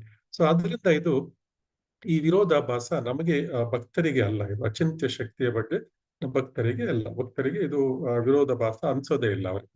ಮತ್ತೆ ಇನ್ನೊಂದು ಎರಡನೇ ಪಾಯಿಂಟ್ ಈ ಶ್ಲೋಕದಲ್ಲಿ ಏನ್ ಹೇಳ್ತಾರೆ ಅಂದ್ರೆ ಸರ್ವವ್ಯಾಪಿತ್ವ, ದೂರ ಮತ್ತು ಸಮೀಪ. ಇದು ಪ್ರಹ್ಲಾದ ಮಹಾರಾಜರ ಒಂದು ಉದಾಹರಣೆಯನ್ನು ಕೊಟ್ಟಿದ್ದಾರೆ. ಸರ್ವವ್ಯಾಪಿತ್ವದ ಬಗ್ಗೆ ಈ ಶ್ಲೋಕದಲ್ಲಿ ಹೇಳ್ತಾರೆ. ಇದು ಕೂಡ ಒಂದು ವಿರೋಧಾಭಾಸ ಅಂತ ಜನಗಳಿಗೆ ಅನ್ಸುತ್ತೆ. ಇದು ಕೂಡ ಒಂದು ಅಚಿಂತ್ಯವಾದ ಶಕ್ತಿ. ಅದೇ ರೀತಿ ಭಗವಂತ ತುಂಬಾ ದೂರದಲ್ಲಿದ್ದಾನೆ ಮತ್ತು ತುಂಬಾ ಹತ್ತಿರ ಇದ್ದಾನೆ. ಸೊ ಹೀಗಾಗಿ ಅವನು ಸರ್ವವ್ಯಾಪಿತ್ವವನ್ನು ಅವನು ಪ್ರತಿಪಾದಿಸ್ಲಿಕ್ಕೆ ಸಾಧ್ಯ ಆಗುತ್ತೆ ನಮಗೆ. ತುಂಬ ದೂರದಲ್ಲೂ ಇದ್ದಾನೆ, ತುಂಬ ಹತ್ತಿರದಲ್ಲೂ ಇದ್ದಾನೆ. ಸೊ ಭಗವಂತ ಇವಾಗ ನಮ್ಗೆ ಈ ಭೂಮಂಡಲದಿಂದ ಈ ಐಹಿಕ ಜಗತ್ತಿನಿಂದ ಆಚೆ ಅನೇಕ ಪದರಗಳಿವೆ, 7-8 ಪದರಗಳಿದೆ. ಪ್ರತಿಯೊಂದು ಪದರವು ಮೊದಲನೇ ಪದರದಷ್ಟು ಡಬಲ್ ಅಷ್ಟಿದೆ. ಅಷ್ಟು ಉದ್ದು ಇದಿದೆ. ಸೊ ಅದು ಎಷ್ಟು ಇದೆ, ಎಷ್ಟು ಯೋಜನೆಗಳಿದ್ದಾವೆ ಅಂದ್ರೆ ಎಷ್ಟು ಕಿಲೋಮೀಟರ್, ಎಷ್ಟು ಮೈಲಿಗಳಿದ್ದಾವೆ ಅಂದ್ಬಿಟ್ಟು ನಮ್ಮ ಐಹಿಕ ಜಗತ್ತಿನ ಯಾವ ಕ್ಯಾಲ್ಕುಲೇಟರ್, ಯಾವ ಕಂಪ್ಯೂಟರ್ ಕೂಡ ಕ್ಯಾಲ್ಕುಲೇಟ್ ಮಾಡಕ್ ಆಗೋದಿಲ್ಲ. ಅಷ್ಟು ಒಂದು ವಿಶಾಲವಾದ ಪ್ರದೇಶ ಇದು. ಈ ಒಂದು ಬ್ರಹ್ಮಾಂಡದ ಪ್ರದೇಶವೇ ಅಷ್ಟು ವಿಶಾಲವಾಗಿದೆ. ಆಮೇಲೆ ಇಂತಹ ಕೋಟ್ಯಾನುಕೋಟಿ ಬ್ರಹ್ಮಾಂಡಗಳಿದಾವೆ. ಇದು ಪೂರ ಐಹಿಕ ಜಗತ್ತು. ಈ ಸಂಪೂರ್ಣ ಐಹಿಕ ಜಗತ್ತನ್ನು ಭಗವಂತ ಕೇವಲ ಏಕಾಂಶವೇ ಅಂದ್ರೆ ಒಂದೇ ಒಂದು ಅಂಶದಿಂದ, ತನ್ನ ಒಂದೇ ಒಂದು ಅಂಶದಿಂದ ಅವನು ಇದನ್ನಷ್ಟು ಸೃಷ್ಟಿ ಮಾಡಿದ್ದಾನೆ. ಆಮೇಲೆ ಇದನ್ನೆಲ್ಲಾ ಕ್ರಾಸ್ ಮಾಡ್ಕೊಂಡು ಹೋದ್ಮೇಲೆ ನಮ್ಗೆ ಆಧ್ಯಾತ್ಮಿಕ ಜಗತ್ತು ನೋಡ್ಲಿಕ್ಕೆ ಸಿಗುತ್ತೆ. ಸೊ ಅದರಿಂದ ಅವನು ಆಧ್ಯಾತ್ಮಿಕ ಜಗತ್ತಿನಲ್ಲಿದ್ದಾನೆ. ಅಷ್ಟು ದೂರದಿಂದ ಇಷ್ಟು ಹತ್ರಕ್ಕೆ ಹೇಗೆ ಬರ್ತಾನೆ? ಯಾಕಂದ್ರೆ ಅವನು ಸರ್ವವ್ಯಾಪಿಯಾಗಿದ್ದಾನೆ, ಸರ್ವವ್ಯಾಪಿತ್ವವಾಗಿದ್ದಾನೆ. ಅದರಿಂದ ಕೆಲವರಿಗೆ ಅವನು ದೂರದಲ್ಲಿದ್ದಾನೆ. ಅದು ನಮ್ಮ ಭಾಗವತದಲ್ಲಿ ನೋಡ್ತೀವಿ, ಅವನು ಗೋಲೋಕದಲ್ಲಿದ್ದಾನೆ ಅಂದ್ಬಿಟ್ಟು. ಸೊ ಹಾಗಾದ್ರೆ ನಾವು ಕರೆದ ತಕ್ಷಣ ಹೇಗೆ ಬರ್ತಾನೆ? ಅವನು ತುಂಬಾ ಹತ್ತಿರವಾಗೂ ಇದ್ದಾನೆ. ಸೊ ಅದು ಹೇಗೆ? ಇದು ದೂರದ ಸ್ವರೂಪ ಅಂದ್ರೆ ಇದು ಟ್ರಾನ್ಸ್ಡೆಂಟಲ್ ಅಂದ್ಬಿಟ್ಟು. ಭಗವಂತನು 1 ಕೋಟಿ ಸೂರ್ಯರ ತೇಜಸ್ಸಿಗೆ ಸಮಾನವಾದ ಒಂದು ಆಧ್ಯಾತ್ಮಿಕ ಶಕ್ತಿಯಿಂದ ಆವೃತವಾದ ವೈಕುಂಠ ಲೋಕ ಅಥವಾ ಗೋಲೋಕಧಾಮದಲ್ಲಿ ತನ್ನ ಶಾಶ್ವತ ರೂಪದಲ್ಲಿ ಶಾಶ್ವತವಾಗಿ ನೆಲೆಸಿರ್ತಾನೆ. ಸೊ ಇದು ತಾತ್ವಿಕವಾಗಿ ದೂರ ಅನ್ಸುತ್ತೆ. ಅದು ಭಗವಂತನ ವಾಸಸ್ಥಾನ ಈ ಸಂಪೂರ್ಣ ಭೌತಿಕ ಬ್ರಹ್ಮಾಂಡದ ಆಚೆಗಿರುವ ಅಪಾರವಾದ ಆಧ್ಯಾತ್ಮಿಕ ಆಕಾಶದಲ್ಲಿದೆ. ಸೊ ಇದು ಮಾನವನ ಲಿಮಿಟೆಡ್ ಮನಸ್ಸು ಮತ್ತು ಬುದ್ಧಿಗೆ ಇದು ಯಾವ ಉಪಕರಣಗಳಿಂದಲೂ ಈ ಭೌತಿಕ ಜಗತ್ತನ್ನೇ ಕೂಡ ಅಳಿಲಿಕ್ಕೆ ಸಾಧ್ಯವಿಲ್ಲ. ಈ ಭೌತಿಕ ಜಗತ್ತಿನ ಒಂದು ದೂರವನ್ನೇ ಅಳಿಲಿಕ್ಕೆ ಸಾಧ್ಯ ಇಲ್ಲದೆ ಇರುವಾಗ ಇನ್ನ ಭಗವಂತನ ಧಾಮ ಎಲ್ಲಿದೆ ಅದನ್ನು ಹುಡುಕೋದು ಕಷ್ಟ ಮತ್ತು ಅದನ್ನು ತಲುಪುವುದು ಕಷ್ಟ ಈ ಭೌತಿಕ ಜಗತ್ತಿನ ವ್ಯಕ್ತಿಗಳಿಗೆ. ಸೊ ಅದರಿಂದ ಯಾಕೆ ಹಿಂಗಾಗತ್ತೆ ಅಂದ್ರೆ ನಮಗೆ ಜ್ಞಾನದ ಒಂದು ಮಿತಿ ಇದೆ. ನಮಗೆ ಕೇವಲ ಬೌದ್ಧಿಕ ಊಹಾಪೋಹ, ನಾವೊಂದು ಕೂಪಮಂಡುಕ ನ್ಯಾಯ ಅಂತ ಏನ್ ಹೇಳ್ತೀವಿ, ನಮ್ಗೆ ಅಷ್ಟೇ ನಮಗೆ ಗೊತ್ತಿರೋದು, ನಮಗೆ ಸೀಮಿತ ಇಂದ್ರಿಯಗಳು ನಮಗೆ. ಅದರಿಂದ ಅದನ್ನ ನಾವು ಸೀಮಿತ ಇಂದ್ರಿಯಗಳಿಂದ ತಿಳ್ಕೊಳ್ಳಿಕ್ಕೆ ಸಾಧ್ಯ ಇಲ್ಲ. ನಾವೇನ್ ಮಾಡ್ಬೇಕು? ಆಧ್ಯಾತ್ಮಿಕ ಇಂದ್ರಿಯಗಳಿಂದ ತಿಳ್ಕೊಳ್ಬೇಕು. ಆಧ್ಯಾತ್ಮಿಕ ಇಂದ್ರಿಯ ತಿಳ್ಕೊಳ್ಬೇಕು ಅಂದ್ರೆ ನಾವು ಆಧ್ಯಾತ್ಮಿಕವಾಗಿ ನಾವು ಮೊದಲು ನಮ್ಮನ್ನು ಸ್ವಚ್ಛಗೊಳಿಸ್ಬೇಕು, ಅಂದ್ರೆ ಪ್ಯೂರಿಫೈ ಮಾಡ್ಕೊಳ್ಬೇಕು. ನಮ್ಮ ಹೃದಯವನ್ನು ಭಗವಂತ ಕೂತ್ಕೊಳ್ಳಿಕ್ಕೆ ಅನುಕೂಲವಾಗುವಂತೆ ಅದನ್ನು ನಾವು ಸ್ವಚ್ಛವನ್ನು ಮಾಡಿಟ್ಕೋಬೇಕು. ಆವಾಗ ಭಗವಂತ ಯಾವಾಗ ನಮ್ಗೆ ಚೈತ್ಯ ಗುರುವಾಗಿ ನಮಗೆ ಎಲ್ಲವನ್ನೂ ತಿಳಿಸ್ಕೊಡ್ತಾನೆ. ಎಷ್ಟು ದೂರ ಇದೆ, ಹೇಗೆ ಹೋಗ್ಬೇಕು, ಎಲ್ಲವನ್ನೂ ತಿಳಿಸ್ಕೊಡ್ತಾನೆ. ಸೊ ಅದೇ ರೀತಿ ಇದು ದೂರದ ಆಸ್ಪೆಕ್ಟ್ ಅನ್ನು ನೋಡಿದ್ವಿ, ದೂರ ಅಂದ್ರೆ ಏನು ಅಂತ ತಿಳ್ಕೊಂಡ್ವಿ. ಈಗ ಸಮೀಪ ಹೇಗೆ? ಸೊ ಭಗವಂತ ತನ್ನ ವಿಸ್ತರಣೆಯ ಮೂಲಕ ಪ್ರತಿಯೊಂದು ಜೀವಿಗಳ ಹೃದಯದಲ್ಲಿ ಇದ್ದಾನೆ. ಇದೆಲ್ಲ ನಾವೆಲ್ಲ ನಮ್ಮ ಭಕ್ತರಿಗೆಲ್ಲ ಗೊತ್ತಿದೆ ಇದು. ಸೊ ಅಂತರ್ಯಾಮಿ ಹೇಗಿದ್ದಾನೆ ಭಗವಂತ, ಅದೇ ರೀತಿ ಭಗವಂತನು ಈಶ್ವರ ಸರ್ವಭೂತಾನ ಪ್ರತ್ ಹೃದಯ ದೇಶೇ ಅರ್ಜುನ ತಿಷ್ಠತಿ ಎಂದು ಭಗವಂತ ಹೇಳಿದ್ದಾರೆ, ಭಗವದ್ಗೀತೆಯಲ್ಲಿ ಹೇಳಿದ್ದಾರೆ. ಅಂದರೆ ಪ್ರತಿಯೊಂದು ಜೀವಿ ಹೃದಯದಲ್ಲಿ ಭಗವಂತ ನೆಲೆಸಿದ್ದಾನೆ. ಅವನು ಕೇವಲ ಒಂದು ಹೆಜ್ಜೆ ದೂರದಲ್ಲಿ ಇಲ್ಲ, ನಮ್ಮ ಒಳಗಡೆನೆ ಕೂತ್ಕೊಂಡ್ಬಿಟ್ಟಿದ್ದಾನೆ ಭಗವಂತ. ಅಂದ್ರೆ ನಮ್ಗೆ ಅದೆಲ್ಲ ಗೊತ್ತಿಲ್ಲ. ಕ್ಷೀರೋದಾಖ್ಯ ಶಾಯಿ ವಿಷ್ಣುವಾಗಿ ಭಗವಂತ ನಮ್ಮ ಅಂತರದಲ್ಲಿ ನಮ್ಮ ಆತ್ಮದ ಜೊತೆಗೆ ಒಂದು ಎಲ್ಲವನ್ನು ನಾವು ಮಾಡುವ ಎಲ್ಲ ಕೆಲಸಗಳಿಗೆ ಸಾಕ್ಷಿಯಾಗಿ ನಮ್ಮ ಆತ್ಮದ ಜೊತೆಯಲ್ಲೇ ಇದ್ದಾನೆ ಅವನು. ಈ ರೂಪದಲ್ಲಿ ಅವನು ನಮ್ಗೆ ನಮ್ಮ ಎಲ್ಲ ಆಲೋಚನೆಗಳು ಮತ್ತೆ ಎಲ್ಲ ಆಸೆಗಳು ಮತ್ತೆ ಎಲ್ಲ ಕರ್ಮಗಳಿಗೆ, ನಾವು ಮಾಡುವ ಎಲ್ಲ ಕರ್ಮಗಳು, ಆಸೆಗಳು, ಆಲೋಚನೆಗಳು ಎಲ್ಲಕ್ಕೂ ಸಾಕ್ಷಿಯಾಗಿ ಭಗವಂತ ಇರ್ತಾನೆ. ಸೊ ಈ ರೀತಿಯಾಗಿ ಯಾರಿಗೆ ಗೊತ್ತಾಗುತ್ತೆ? ಇದು ಭಕ್ತನಿಗೆ ಗೊತ್ತಾಗುತ್ತೆ. ಸೊ ಅದರಿಂದ ಭಗವಂತನ ಕೃಪೆಗೆ ಪಾತ್ರರಾಗಿರುವ ಶರಣಾಗತ ಆತ್ಮರಿಗೆ ಏನೋ ಗೊತ್ತಾಗುತ್ತೆ, ಅವನು ಕ್ಷಣಾರ್ಧದಲ್ಲಿ ಲಭ್ಯ ಆಗ್ತಾನೆ. ಯಾಕಂದ್ರೆ ಪಕ್ಕದಲ್ಲೇ ಇದ್ದಾನೆ, ಜೊತೆಯಲ್ಲೇ ಇದ್ದಾನೆ, ನಮ್ಮಲ್ಲೇ ವಾಸವಾಗಿದ್ದಾನೆ, ನಮ್ಮ ದೇಹದಲ್ಲೇ ವಾಸವಾಗಿದ್ದಾನೆ. ಸೊ ಅದರಿಂದ ಯಾರು ಭಗವಂತನಿಗೆ ಪ್ರೀತಿಯಿಂದ ಸೇವೆ ಸಲ್ಲಿಸ್ತಾರೆ ಅವನಿಗೆ ದೂರ ಒಂದು ಸಮಸ್ಯೆ ಅಂತದ್ದು ಇರಿಸಲ್ಲ. ಭಗವಂತ ಕರ್ತಜ್ಞ ಪ್ರತ್ಯಕ್ಷ ಆಗ್ತಾನೆ. ಯಾಕಂದ್ರೆ ಅವನನ್ನು ಭಗವಂತ ಶರಣಾಗತನಾಗಿರುತ್ತಾನೆ. ಅದರಿಂದ ಶರಣಾಗತನ ಆದ್ಮಕ್ಕೆ ಅವನು ಭಗವಂತ ತನ್ನ ಹೃದಯದಲ್ಲೇ ಇದ್ದಾನೆ ಅಂದ್ಬಿಟ್ಟು ಗೊತ್ತು. ಸೊ ಆದ್ರಿಂದ ಮನಸ್ಸಿನ ವೇಗಕ್ಕಿಂತನೂ ಹೆಚ್ಚಿನ ವೇಗದಲ್ಲಿ ಭಗವಂತನ ಮುಂದೆ ಬರ್ತಾನೆ. ಭಗವಂತ ಪ್ರಾರ್ಥಿಸಿದ ತಕ್ಷಣ ಅವನು ಪ್ರತಿಕ್ರಿಯಿಸ್ಲಿಕ್ಕೆ ಸಮರ್ಥನಾಗಿರ್ತಾನೆ. ಸೊ ಈ ರೀತಿಯಾಗಿ ನಾವು ವಿರೋಧಾಭಾಸ ಅಂತ ಅನ್ಸಿದ್ರು ಕೂಡ ಈ ದೂರ ಮತ್ತು ಸಮೀಪ ಈ ತತ್ವ ಏನಿದೆ ನಮ್ಮ ಭೌತಿಕ ನಿಯಮಗಳಿಗೆ ಒಳಪಟ್ಟಿಲ್ಲ ಎಂಬುದನ್ನು ನಾವು ಅರ್ಥ ಮಾಡಿಕೊಳ್ಳಬೇಕು. ಹೀಗಾಗಿ ಒಂದು ನಿರಾಕಾರ ಸ್ವರೂಪ ಅದನ್ನು ಊಹಾಪೋಹದಿಂದ ಹುಡುಕುವುದಕ್ಕೆ ಅವನು ದೂರ ಅಂತ ಅನ್ಸುತ್ತೆ. ಯಾರು ಊಹಾಪೋಹದಿಂದ ನಿರಾಕಾರ ಸ್ವರೂಪ, ನಿರಾಕಾರ ಶಕ್ತಿ ಅಂತವ್ರಿಗೆಲ್ಲ ಏನಾಗುತ್ತೆ, ಈ ನಿರಾಕಾರವಾದಿಗಳಿಗೆ ಅವನು ನಿರಾಕಾರ ಶಕ್ತಿ ಅಂತ ಕಾಣಿಸ್ತಾನೆ. ಅದೇ ರೀತಿ ಯಾರು ಭಗವಂತನನ್ನು ಪ್ರೀತಿ ಮತ್ತು ಭಕ್ತಿಯಿಂದ ಶರಣಾಗ್ತಾರೆ ಭಗವಂತನಿಗೆ, ಅವನಿಗೆ ವೈಯಕ್ತಿಕ ಸ್ವರೂಪದಲ್ಲಿ ಅಂದ್ರೆ ಹತ್ತಿರದ ತುಂಬಾ ಪ್ರೀತಿ ಪಾತ್ರವಾದ ವ್ಯಕ್ತಿಯಂತೆ ಭಗವಂತ ಕಾಣಿಸ್ಕೊಳ್ತಾನೆ. ಇದರ ಅರ್ಥ ಏನು ಅಂದ್ರೆ ಭಗವಂತನಿಗೆ ಭೌತಿಕ ದೂರದ ಪರಿಮಿತಿಗಳಿಲ್ಲ. ನಮ್ಮ ಮನೋಭಾವ ಅಂದ್ರೆ ಅಂತರ ಅಷ್ಟೇ. ನಮ್ಮ ಮನೋಭಾವದ ಮೂಲಕವಾಗಿ ನಾವು ಭಗವಂತನನ್ನು ದೂರ ಅಂತ ತಿಳ್ಕೊಂಡಿದೀವಿ, ಆದ್ರೆ ಅದು ಹಾಗಲ್ಲ. ನಾವು ನಮ್ಮ ಮನಸ್ಸಿನ ಕಾರಣದಿಂದಾಗಿ, ಮನಸ್ಸಿನ ಊಹಾಪೋಹಗಳಿಂದಾಗಿ ಭಗವಂತನನ್ನು ನಾವೇ ದೂರ ಮಾಡ್ಕೊಂಡಿದ್ದೇವೆ. ಯಾವಾಗ ಅದೇ ಮನಸ್ಸನ್ನು ನಾವು ಮಿತ್ರರನ್ನಾಗಿ ಮಾಡ್ಕೊಳ್ತೇವೆ, ಭಗವದ್ಗೀತೆಯಲ್ಲಿ ಹೇಳಿದಾನೆ, ಯಾವ ಮನಸ್ಸು ನಮ್ಮ ಕಂಟ್ರೋಲ್ ಅಲ್ಲಿ ಇರುತ್ತೆ ಅದು ನಮ್ಮ ಮಿತ್ರನಾಗ್ತಾನೆ. ಸೊ ಯಾವಾಗ ನಮ್ಮ ಮನಸ್ಸು ನಮ್ಮ ಮಿತ್ರನಾಗ್ತದೆ ಅವಾಗ ಭಗವಂತನ ನಾವು ತುಂಬಾ ಹತ್ತಿರದಿಂದ ನೋಡ್ಲಿಕ್ಕೆ ಸಾಧ್ಯ, ಯಾವಾಗ ಬೇಕಾದ್ರೂ ನೋಡ್ಲಿಕ್ಕೆ ಸಾಧ್ಯ. ಇನ್ನೊಂದು ಉದಾಹರಣೆ ನೋಡ್ಬೋದು ಅಂದ್ರೆ, ಒಂದು ಸಾಮ್ರಾಟ ಒಂದು ರಾಜ ತನ್ನ ಸಿಂಹಾಸನದ ಮೇಲೆ ಕೂತಿರ್ತಾನೆ.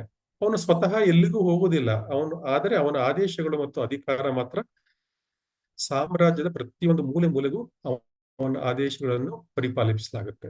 ಆದ್ರೆ ಇಲ್ಲಿ ಸಾಮ್ರಾಟ ನಿಶ್ಚಲ, ಅವನು ಪ್ರಭಾವ ಚಲನಶೀಲ. ಭಗವಂತನು ಹಾಗೆ ಒಂದು ಗೋಲೋಕ ಬೃಂದಾವನದಲ್ಲಿ ಇರ್ತಾನೆ, ಆದರೆ ಈ ಜಗತ್ತಿನ ಐಹಿಕ ಮತ್ತು ಆಧ್ಯಾತ್ಮಿಕ ಜಗತ್ತಿನ ಸಂಪೂರ್ಣ ಸೃಷ್ಟಿಯಲ್ಲಿ ಅವನ ಪ್ರಭಾವ ನಡೀತಾ ಇರುತ್ತೆ. ಸೊ ಭಗವಂತ ಹಾಗೆ. ಸೊ ಈ ರೀತಿಯಾಗಿ ಭಗವಂತನು ತನ್ನ ಸರ್ವಶಕ್ತಿಯ ಮೂಲಕ ಪ್ರತಿಯೊಂದು ಅಣುವಿನ ಒಳಗೂ ಇರ್ತಾನೆ ಮತ್ತು ಅತ್ಯಂತ ವೇಗವಾಗಿ ಚಲಿಸ್ತಾನೆ. ಇನ್ನೊಂದು ಉದಾಹರಣೆ ನಾವು ನೋಡ್ಬೋದು ಅಂದ್ರೆ, ಸೂರ್ಯ ಆಕಾಶದಲ್ಲಿ ನಿಶ್ಚಲವಾಗಿರ್ತಾನೆ, ಅದು ಕೇಂದ್ರವಾಗಿರ್ತಾನೆ. ಆದ್ರೆ ಅವನ ಬೆಳಕು ಮತ್ತು ಶಾಖ ಏನಿರುತ್ತೆ ಕ್ಷಣಾರ್ಧದಲ್ಲಿ ನಮ್ಗೆ ಲಕ್ಷಾಂತರ ಮೈಲಿಗಳವರೆಗೆ ಪ್ರಯಾಣಿಸಿ ಇಡೀ ವಿಶ್ವವನ್ನೇ, ಇಡೀ ಭೂಮಂಡಲವನ್ನು, ಇಡೀ ಬ್ರಹ್ಮಾಂಡವನ್ನೇ ಬೆಳಗಿಸುತ್ತದೆ. ಸೂರ್ಯನ ಬೆಳಕು ಚಲಿಸುತ್ತದೆ, ಆದ್ರೆ ಸೂರ್ಯ ಏನು ನಿಶ್ಚಲ. ಸೂರ್ಯನ ಬೆಳಕು ಅಂದ್ರೆ ಏನು? ಸೂರ್ಯನ ಶಕ್ತಿ, ಅದು ಚಲಿಸುತ್ತದೆ, ಆದ್ರೆ ಸೂರ್ಯ ನಿಶ್ಚಲ. ಇದೇ ರೀತಿ ಭಗವಂತನ ಮೂಲ ಸ್ವರೂಪ ನಿಶ್ಚಯವಾಗಿದ್ದರೂ ಕೂಡ ಅವನ ಶಕ್ತಿ ಏನಿದೆ, ಭಗವಂತನ ಶಕ್ತಿ ಇದೆ, ಯಾವಾಗಲೂ ಚಲಿಸುತ್ತದೆ ಮತ್ತು ಎಲ್ಲ ಸರ್ವವ್ಯಾಪಿಯಾಗಿರುತ್ತದೆ. ಈ ರೀತಿಯಾಗಿ ನಾವು ಈ ಒಂದು ಉದಾಹರಣೆಗಳ ಮೂಲಕವಾಗಿ ನಾವು ಸುಲಭವಾಗಿ ಭಗವಂತನ ದೂರ ಮತ್ತು ಸಮೀಪ ಮತ್ತು ಈ ಭೌತಿಕ ಒಂದು ತಪ್ಪು ಕಲ್ಪನೆಗಳೇನಿದೆ ಇವೆಲ್ಲ ಚಲಿಸುತ್ತಾನೆ, ಚಲಿಸುವುದಿಲ್ಲ, ಇವೆಲ್ಲವನ್ನು ನಾವು ಸುಲಭವಾಗಿ ಅರ್ಥ ಮಾಡ್ಕೋಬಹುದು. ಸೊ ಎಲ್ಲಕ್ಕಿಂತ ನಾವು ಇದನ್ನ ಅರ್ಥ ಮಾಡ್ಕೊಳ್ಳೋದು ಹೇಗೆ ಅಂದ್ರೆ, ಜ್ಞಾನ ಮತ್ತು ಶರಣಾಗತಿಯ ಮಾರ್ಗದಿಂದ ಮಾತ್ರ ನಮಗೆ ಅರ್ಥ ಮಾಡ್ಕೊಳ್ಳಿಕ್ಕೆ ಸಾಧ್ಯ. ಅದರಿಂದ ಇದರಲ್ಲಿ ಭಗವದ್ಗೀತೆಯಲ್ಲಿ ಹೇಳಿದಂಗೆ 4ನೇ ಪಾಯಿಂಟ್ 11ನೇ ಶ್ಲೋಕ ನಾವು ನೋಡಿದ್ವಿ. ಭಕ್ತನ ಶರಣಾಗತಿಯ ಮಟ್ಟಕ್ಕೆ ಅನುಗುಣವಾಗಿ ಭಗವಂತನು ಅವನಿಗೆ ಫಲಗಳನ್ನು ನೀಡ್ತಾನೆ. ಆದ್ರೆ ಯಾರು ಶರಣಾಗತಿರ್ತಾರೆ ಅಂದ್ರೆ ಅಂದ್ರೆ ತುಂಬಾ ಭಕ್ತಿ ಮಾಡಿರ್ತಾರೆ, ಶರಣಾಗತರಾದ ಆತ್ಮಗಳಿಗೆ ಅವನು ಯಾವಾಗಲೂ ಹತ್ತಿರವಾಗಿ ಇರ್ತಾನೆ. ಸೊ ಈ ರೀತಿಯಾಗಿ ನಾವು ಇನ್ನೂ ಒಂದು ಉದಾಹರಣೆ, ಒಂದು ಪ್ರಹ್ಲಾದ ಮಹಾರಾಜನ ಉದಾಹರಣೆ ಕೂಡ ನಾವು ನೋಡ್ಬೋದು. ಅದು ಈ ಶ್ಲೋಕದಲ್ಲಿ ಶ್ರೀಲ ಪ್ರಭುಪಾದರ ಭಾವಾರ್ಥದಲ್ಲಿ ಕೊಟ್ಟಿದ್ದಾರೆ. ಕಂಬದಲ್ಲಿ ದೇವರಿದ್ದಾನ ಅಂತ ಕೇಳಿದಾಗ ಪ್ರಹ್ಲಾದ ಹೇಳ್ತಾನೆ ಹೌದು ಅಂತ ಹೇಳ್ತಾನೆ. ಆಗ ಭಗವಂತ ನರಸಿಂಹ ರೂಪದಲ್ಲಿ ಕಂಬದಿಂದನೇ ಪ್ರತ್ಯಕ್ಷವಾಗಿ ಬರ್ತಾನೆ. ಯಾರು ಭಕ್ತರ ಇಚ್ಛೆಯನ್ನು ಪೂರೈಸ್ಲಿಕ್ಕೆ ಹೋಗೋ ಭಕ್ತರ ಮಾತನ್ನು ಸುಳ್ಳು ಅನ್ಸ್ಲಿಕ್ಕೆ ಸಾಧ್ಯವೇ ಇಲ್ಲ ಅಲ್ವಾ. ಆ ಭಕ್ತರ ಮಾತನ್ನು ನಿಜ ಮಾಡ್ಲಿಕ್ಕೋಸ್ಕರ ಭಗವಂತ ಏನ್ ಮಾಡ್ತಾನೆ, ಅವನು ಪ್ರತ್ಯಕ್ಷನಾಗ್ತಾನೆ ಮತ್ತು ತನ್ನ ಭಕ್ತನನ್ನು ಅನುಗ್ರಹಿಸ್ತಾನೆ. ಅದೇ ರೀತಿ ನಾವು ಉದಾಹರಣೆಗೆ ನಾವು ಕುರುಕ್ಷೇತ್ರ ಯುದ್ಧದಲ್ಲಿ ನೋಡಬಹುದು. ಶಲ್ಯ ಮಹಾರಾಜ ಅವರು ಇದಿರ್ತಾರೆ, ಒಂದು ಇದು ಯಾರೋ ಮಹಾರಾಜನನ್ನು ಅವ್ರು ಕೊಲ್ಲಿಕ್ಕಿರುತ್ತೆ. ಇವನು ಯಾರು ಅರ್ಜುನ ಒಂದು ಪ್ರತಿಜ್ಞೆಯನ್ನು ಮಾಡ್ತಾನೆ, ಇವತ್ತು ಸಂಜೆ ಸೂರ್ಯ ಮುಳುಗೋಷ್ಟರಲ್ಲಿ ನಾನು ಕೊಲ್ತೀನಿ ಅಂದ್ಬಿಟ್ಟು. ಆದ್ರೆ ಸೂರ್ಯ ಮುಳುಗ್ತಾ ಇರ್ತಾನೆ, ಇವನು ಕೊಲ್ಲಿಕ್ಕೆ ಆಗೋದಿಲ್ಲ. ಅವಾಗ ಏನ್ ಮಾಡ್ತಾನೆ, ಆ ಒಂದು ಪ್ರತಿಜ್ಞೆಯನ್ನು ಉಳಿಸ್ಕೊಳ್ಳಿಕ್ಕೋಸ್ಕರ ಭಗವಂತ ಒಂದು ತನ್ನ ಚಕ್ರದಿಂದ ಏನ್ ಮಾಡ್ತಾನೆ, ವಿಷ್ಣು ಚಕ್ರದಿಂದ ಅವನೇನ್ ಮಾಡ್ತಾನೆ, ಭಗವಂತ ಒಂದು ಕತ್ತಲೆ ಆಗುವ ಒಂದು ಸನ್ನಿವೇಶವನ್ನು ಕ್ರಿಯೇಟ್ ಮಾಡ್ತಾನೆ. ಅವಾಗ ಅವನು ಆ ಶತ್ರು ರಾಜ ಏನ್ ಮಾಡ್ತಾನೆ, ಅವನು ಮುಂದೆ ಬರ್ತಾನೆ. ನಿನ್ ಕೈಲಿ ಕೊಲ್ಲಿಕ್ಕಾಗ್ಲಿಲ್ಲ, ಇವಾಗ ನೀನು ಆತ್ಮಹತ್ಯೆ ಮಾಡ್ಕೊಳ್ಬೇಕು, ಇವಾಗ ಅಗ್ನಿ ಪ್ರವೇಶ ಮಾಡ್ಬೇಕು ಅಂತ. ಅವಾಗ ಕೃಷ್ಣ ಹೇಳ್ತಾನೆ, ಓಕೆ ಅರ್ಜುನ, ಇವಾಗ ಸಾಯಿಸೋವನ್ನ ನೀನು ಅಂತ ಹೇಳ್ತಾನೆ. ಸೊ ಇನ್ನು ಸೂರ್ಯ ಅಸ್ತ ಆಗಿಲ್ಲ, ಇವಾಗ ಸಾಯಿಸು ನೀನು. ಸೊ ಈ ರೀತಿಯಾಗಿ ಭಕ್ತರನ್ನು ರಕ್ಷಿಸ್ಲಿಕ್ಕೋಸ್ಕರ ಮತ್ತು ಅಭಕ್ತರನ್ನು ನಾಶ ಮಾಡ್ಲಿಕ್ಕೋಸ್ಕರ ಭಗವಂತ ಮತ್ತೆ ಮತ್ತೆ ಅವತರಿಸ್ತಾನೆ, ಮತ್ತೆ ಅವನು ಈ ತರ ಕೆಲಸಗಳನ್ನು ಮಾಡ್ತಾನೆ. ಯಾರಿಗಾರು ಏನಾದ್ರು ಆಡ್ ಮಾಡ್ಬೇಕಾ? ಶ್ಲೋಕ 5 ಎಲ್ರಿಗೂ ಅರ್ಥ ಆಯ್ತು ಅನ್ಕೊಂಡಿದ್ದೀನಿ. ಹರೇ ಕೃಷ್ಣ. ಅರ್ಥ ಆಯ್ತಾ ಶ್ಲೋಕ 5? ರಾಮಪ್ರಭು ನಡೆಯುತ್ತಾನೆ, ನಡೆಯುವುದಿಲ್ಲ, ತುಂಬಾ ದೂರದಲ್ಲಿದ್ದಾನೆ, ತುಂಬಾ ಹತ್ತಿರದಲ್ಲಿದ್ದಾನೆ, ಎಲ್ಲದರ ಒಳಗೂ ಇದ್ದಾನೆ ಮತ್ತು ಎಲ್ಲದರ ಹೊರಗೂ ಇದ್ದಾನೆ.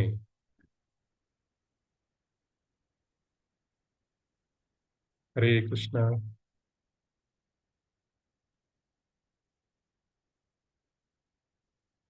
ಯಾರಿಗೂ ಏನಿಲ್ಲ ಅಂದ್ರೆ, ಏನು ಆಡ್ ಮಾಡ್ಲಿಕ್ಕಿಲ್ಲ ಅಂದ್ರೆ ಶ್ಲೋಕ 6 ನೋಡೋಣ. ಗುರುಜಿ ಓದ್ಲಾ ಪ್ರಭುಜಿ? ಒಂದ್ ನಿಮಿಷ ಮಾತಾಜಿ.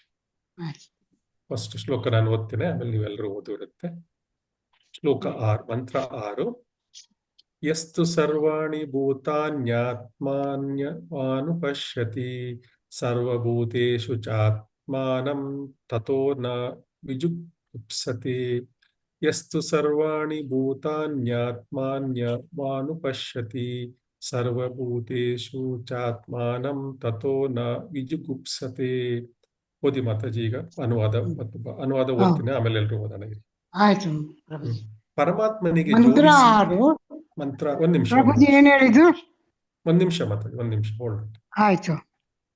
ಅನುವಾದ ಮತ್ತು ಭಾವಾರ್ಥ ಶ್ರೀಲ ಪ್ರಭುಪಾದರಿಂದ, ಶ್ರೀಲ ಪ್ರಭುಪಾದರಿಗೆ ಜಯವಾಗ್ಲಿ. ಪರಮಾತ್ಮನಿಗೆ ಜೋಡಿಸಿ ಎಲ್ಲವನ್ನೂ ನೋಡುವವನು ಎಲ್ಲ ಜೀವಿಗಳನ್ನು ತನ್ನ ಭಾಗಗಳಾಗಿ ನೋಡುವನು ಮತ್ತು ಎಲ್ಲದರೊಳಗಿನ ಪರಮಾತ್ಮನನ್ನು ನೋಡುವವನು ಎಂದಿಗೂ ಯಾವುದನ್ನು ಅಥವಾ ಯಾವುದೇ ಜೀವಿಯನ್ನು ದ್ವೇಷಿಸುವುದಿಲ್ಲ. ಈಗ ಶ್ಲೋಕ ರಿಪೀಟ್ ಮಾಡೋಣ, ಆಮೇಲೆ ಅನುವಾದ ರಿಪೀಟ್ ಮಾಡೋಣ. ಯಸ್ತು ಸರ್ವಾಣಿ ಭೂತಾನ್ಯಾತ್ಮನ್ಯವಾನುಪಶ್ಯತಿ. ಯಸ್ತು ಸರ್ವಾಣಿ ಭೂತಾನ್ಯಾತ್ಮಾನ್ಯವಾನುಪಶ್ಯತಿ. ಯಸ್ತು ಸರ್ವಾಣಿ ಭೂತಾನ್ಯಾತ್ಮನ್ಯವಾನುಪಶ್ಯತಿ. ಯಸ್ತು ಸರ್ವಾಣಿ ಭೂತಾನ್ಯಾತ್ಮಾನ್ಯವಾನುಪಶ್ಯತಿ ಸರ್ವಭೂತೇಷು ಚಾತ್ಮಾನಂ ತತೋ ನ ವಿಜುಗುಪ್ಸತೆ. ಸರ್ವಭೂತೇಷು ಚಾತ್ಮಾನಂ ತತೋ ನ ವಿಜುಗುಪ್ಸತೆ. ಸರ್ವಭೂತೇಷು ಚಾತ್ಮಾನಂ ತತೋ ನ ವಿಜುಗುಪ್ಸತೆ. ಸರ್ವಭೂತೇಷು ಚಾತ್ಮಾನಂ ತತೋ ನ ವಿಜುಗುಪ್ಸತೆ. ಅನುವಾದ. ಪರಮಾತ್ಮನಿಗೆ ಜೋಡಿಸಿ ಎಲ್ಲವನ್ನೂ ನೋಡುವವನು ಪರಮಾತ್ಮನಿಗೆ ಜೋಡಿಸಿ ಎಲ್ಲವನ್ನೂ ನೋಡುವವನು, ಎಲ್ಲ ಜೀವಿಗಳನ್ನು ತನ್ನ ಭಾಗಗಳಾಗಿ ನೋಡುವವನು, ಎಲ್ಲ ಜೀವಿಗಳನ್ನು ತನ್ನ ಭಾಗಗಳಾಗಿ ನೋಡುವವನು ಮತ್ತು ಎಲ್ಲದರೊಳಗಿನ ಪರಮಾತ್ಮನನ್ನು ನೋಡುವನು, ಮತ್ತು ಎಲ್ಲರೊಳಗಿನ ಪರಮಾತ್ಮನನ್ನು ನೋಡುವನು ಎಂದಿಗೂ ಯಾವುದನ್ನು ಅಥವಾ ಯಾವುದೇ ಜೀವಿಯನ್ನು ದ್ವೇಷಿಸುವುದಿಲ್ಲ.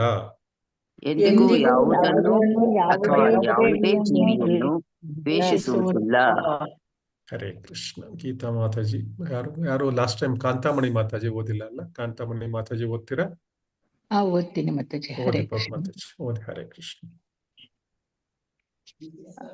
ಭಗವಂತನಾದ ಪರಮಪುರುಷನಿಗೆ ಸಂಬಂಧಿಸಿದಂತೆ ಎಲ್ಲವನ್ನೂ ನೋಡುವ ಮಹಾನ್ ವ್ಯಕ್ತಿತ್ವದ ರೀತಿ ಮಹಾಭಾಗವತದ ವಿವರಣೆಯಾಗಿದೆ. ಪರಮಾತ್ಮನ ಸಾನ್ನಿಧ್ಯವನ್ನು 3 ಹಂತಗಳಲ್ಲಿ ಅರಿತುಕೊಳ್ಳಲಾಗುತ್ತದೆ. 1. ಕನಿಷ್ಠ ಅಧಿಕಾರಿಗಳು. ಕನಿಷ್ಠ ಅಧಿಕಾರಿಗಳು ಸಾಕ್ಷಾತ್ಕಾರದ ಅತ್ಯಂತ ಕೆಳ ಹಂತದಲ್ಲಿದ್ದಾರೆ. ಅವರು ತನ್ನ ಧಾರ್ಮಿಕ ನಂಬಿಕೆಯ ಪ್ರಕಾರ ದೇವಾಲಯ, ಚರ್ಚ್ ಅಥವಾ ಮಸೀದಿಯಂತಹ ಪೂಜಾ ಸ್ಥಳಕ್ಕೆ ಹೋಗುತ್ತಾರೆ ಮತ್ತು ಧರ್ಮಗ್ರಂಥದ ಆದೇಶಗಳ ಪ್ರಕಾರ ಅಲ್ಲಿ ಪೂಜೆ ಮಾಡುತ್ತಾರೆ. ಈ ಹಂತದಲ್ಲಿ ಭಕ್ತರು ಭಗವಂತನನ್ನು ಪೂಜಾ ಸ್ಥಳದಲ್ಲಿಯೇ ಇರುತ್ತಾನೆ ಮತ್ತು ಬೇರೆಲ್ಲೂ ಅಲ್ಲ ಎಂದು ಪರಿಗಣಿಸುತ್ತಾರೆ. ಭಕ್ತಿ ಸೇವೆಯಲ್ಲಿ ಯಾರು ಯಾವ ಸ್ಥಾನದಲ್ಲಿದ್ದಾರೆ ಎಂಬುದನ್ನು ಅವರು ಖಚಿತಪಡಿಸಲಾರರು ಅಥವಾ ಪರಮಾತ್ಮನನ್ನು ಯಾರು ಸಾಕ್ಷಾತ್ಕರಿಸಿದ್ದಾರೆಂದು ಅವರು ಹೇಳಲಾರರು. ಅಂತಹ ಭಕ್ತರು ನಿತ್ಯದ ಸೂತ್ರಗಳನ್ನು ಅನುಸರಿಸುತ್ತಾರೆ ಮತ್ತು ಕೆಲವೊಮ್ಮೆ ತಮ್ಮೊಳಗೆ ಜಗಳವಾಡುತ್ತಾರೆ ಮತ್ತು ಒಂದು ವಿಧದ ಭಕ್ತಿ ಇನ್ನೊಂದಕ್ಕಿಂತ ಉತ್ತಮವೆಂದು ಪರಿಗಣಿಸುತ್ತಾರೆ. ಈ ಕನಿಷ್ಠ ಅಧಿಕಾರಿಗಳು ಹ್ಯಾಂಡ್ರಿಸ್ ತೆಗೆದ್ಬಿಟ್ಟು ಓದ್ತೀನಿ ಪ್ರಭುಜಿ. ಕನಿಷ್ಠ ಅಧಿಕಾರಿಗಳು ವಾಸ್ತವವಾಗಿ ಭೌತಿಕ ಭಕ್ತರಾಗಿದ್ದು ಅವರು ಆಧ್ಯಾತ್ಮಿಕ ಸಮತಲವನ್ನು ತಲುಪಲು ಭೌತಿಕ ಗಡಿಯನ್ನು ದಾಟಲು ಪ್ರಯತ್ನಿಸುತ್ತಾರೆ. 2. ಮಧ್ಯಮ ಅಧಿಕಾರಿಗಳು. 2ನೇ ಹಂತದ ಸಾಕ್ಷಾತ್ಕಾರವನ್ನು ಪಡೆದವರನ್ನು ಮಧ್ಯಮ ಅಧಿಕಾರಿಗಳು ಎಂದು ಕರೆಯಲಾಗುತ್ತದೆ. ಈ ಭಕ್ತರು 4 ವರ್ಗಗಳ ನಡುವೆ ವ್ಯತ್ಯಾಸವನ್ನು ಗಮನಿಸುತ್ತಾರೆ. 1. ಪರಮಾತ್ಮ. 2. ಭಗವಂತನ ಭಕ್ತರು. 3. ನಿರಪರಾಧಿ, ಭಗವಂತನ ಜ್ಞಾನವಿಲ್ಲದವರು. ಮತ್ತು 4. ನಾಸ್ತಿಕರು. ಅವರು ಭಗವಂತನಲ್ಲಿ ನಂಬಿಕೆಯಿಲ್ಲದವರು ಮತ್ತು ಭಕ್ತಿ ಸೇವೆಯಲ್ಲಿರುವವರನ್ನು ದ್ವೇಷಿಸುತ್ತಾರೆ. ಈ 4 ವರ್ಗದ ವ್ಯಕ್ತಿಗಳ ಕಡೆಗೆ ಮಧ್ಯಮ ಅಧಿಕಾರಿಗಳು ವಿಭಿನ್ನವಾಗಿ ವರ್ತಿಸುತ್ತಾರೆ. ಅವರು ಭಗವಂತನನ್ನು ಆರಾಧಿಸುತ್ತಾರೆ, ಅವನನ್ನು ಪ್ರೀತಿಯ ವಸ್ತುವೆಂದು ಪರಿಗಣಿಸುತ್ತಾರೆ, ಭಕ್ತಿ ಸೇವೆಯಲ್ಲಿರುವವರೊಂದಿಗೆ ಸ್ನೇಹ ಬೆಳೆಸುತ್ತಾರೆ. ಅವರು ಮುಗ್ಧರ ಹೃದಯದಲ್ಲಿ ದೇವರ ಸುಪ್ತ ಪ್ರೀತಿಯನ್ನು ಜಾಗೃತಗೊಳಿಸಲು ಪ್ರಯತ್ನಿಸುತ್ತಾರೆ ಮತ್ತು ಭಗವಂತನ ಹೆಸರನ್ನು ಅಪಹಾಸ್ಯ ಮಾಡುವ ನಾಸ್ತಿಕರಿಂದ ಅವರು ದೂರ ಇರುತ್ತಾರೆ. ಹರೇ ಕೃಷ್ಣ ಪ್ರಭುಜಿ, ಧನ್ಯವಾದಗಳು. ಓದಿ ಮಾತಾಡಿ, ಮುಂದಕ್ಕೆ ಓದಿ. 3. ಉತ್ತಮ ಅಧಿಕಾರಿಗಳು. ಎಲ್ಲವನ್ನೂ ಸರ್ವೋಚ್ಚ ಭಗವಂತನಿಗೆ ಸಂಬಂಧಿಸಿ ನೋಡುತ್ತಾರೆ. ಅಂತಹ ಭಕ್ತನು ನಾಸ್ತಿಕ ಮತ್ತು ಆಸ್ತಿಕ ಎಂಬ ಭೇದ ಭಾವವನ್ನು ಹೊಂದಿಲ್ಲ. ಪ್ರತಿಯೊಬ್ಬರನ್ನು ದೇವರ ಭಾಗವಾಗಿ ನೋಡುತ್ತಾನೆ. ಅಗಾಧವಾಗಿ ಕಲಿತ ಬ್ರಾಹ್ಮಣ ಮತ್ತು ಬೀದಿಯಲ್ಲಿರುವ ನಾಯಿಯ ನಡುವೆ ಯಾವುದೇ ಮೂಲಭೂತ ವ್ಯತ್ಯಾಸವಿಲ್ಲ ಎಂದು ಅವರು ತಿಳಿದಿದ್ದಾರೆ. ವಿದ್ಯಾ ವಿನಯ ಸಂಪನ್ನೆ ಬ್ರಾಹ್ಮಣಿ ಗವಿಹಸ್ತಿನಿ ಶನಿ ಚೈವ ಶ್ವಪಾಕೆ ಚ ಪಂಡಿತ ಸಮದರ್ಶಿನಃ. ಭಗವದ್ಗೀತೆ 5.18. ನಿಜವಾದ ವಿದ್ವಾಂಸರು ಆಧ್ಯಾತ್ಮಿಕ ಜ್ಞಾನದ ಕಣ್ಣುಗಳಿಂದ ಬ್ರಾಹ್ಮಣ, ಹಸು, ನಾಯಿ ಮತ್ತು ನಾಯಿ ಭಕ್ತನನ್ನು ಸಮಾನ ದೃಷ್ಟಿಯಲ್ಲಿ ನೋಡುತ್ತಾರೆ, ಏಕೆಂದರೆ ಅವರಿಬ್ಬರು ಭಗವಂತನ ಭಾಗ ಮತ್ತು ಭಾಗವಾಗಿದ್ದಾರೆ. ಆದರೂ ಅವರು ತಮ್ಮ ಚಟುವಟಿಕೆಗಳ ವಿಭಿನ್ನ ಗುಣಗಳಿಂದಾಗಿ ವಿವಿಧ ದೇಹಗಳಲ್ಲಿ ತೊಡಗಿಸಿಕೊಂಡಿದ್ದಾರೆ. ಹಿಂದಿನ ಜೀವನದಲ್ಲಿ ಪರಮಾತ್ಮನ ಬ್ರಾಹ್ಮಣ ಕಣವು ತನಗೆ ಭಗವಂತ ನೀಡಿದ ಸ್ವಲ್ಪ ಸ್ವಾತಂತ್ರ್ಯವನ್ನು ದುರುಪಯೋಗಿಸಿಪಡಿಸಿಕೊಂಡಿಲ್ಲ ಮತ್ತು ನಾಯಿಯ ಕಣವು ತನ್ನ ಸ್ವಾತಂತ್ರ್ಯವನ್ನು ದುರುಪಯೋಗಪಡಿಸಿಕೊಂಡಿದೆ ಮತ್ತು ಆದ್ದರಿಂದ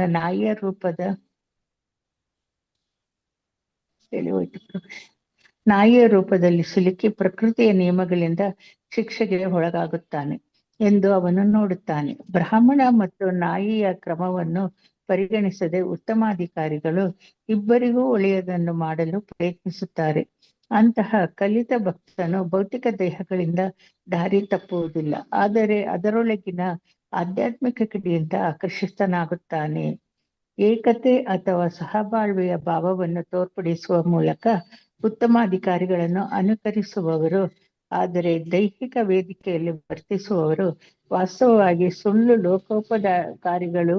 ಸಾರ್ವತ್ರಿಕ ಭಾತೃತ್ವದ ಯೂನಿವರ್ಸಲ್ ಬ್ರದರ್ಹುಡ್ ಪರಿಕಲ್ಪನೆಯನ್ನು ಒಬ್ಬ ಉತ್ತಮ ಅಧಿಕಾರಿಗಳಿಂದ ಕಲಿಯಬೇಕು ಮತ್ತು ಎಲ್ಲೆಡೆ ನೆಲೆಸಿರುವ ವೈಯಕ್ತಿಕ ಆತ್ಮ ಅಥವಾ ಪರಮಾತ್ಮನ ವಿಸ್ತರಣೆಯನ್ನು ಸರಿಯಾಗಿ ಅರ್ಥ ಮಾಡಿಕೊಳ್ಳುವ ಮೂರ್ಖ ವ್ಯಕ್ತಿಯಿಂದ ಅಲ್ಲ.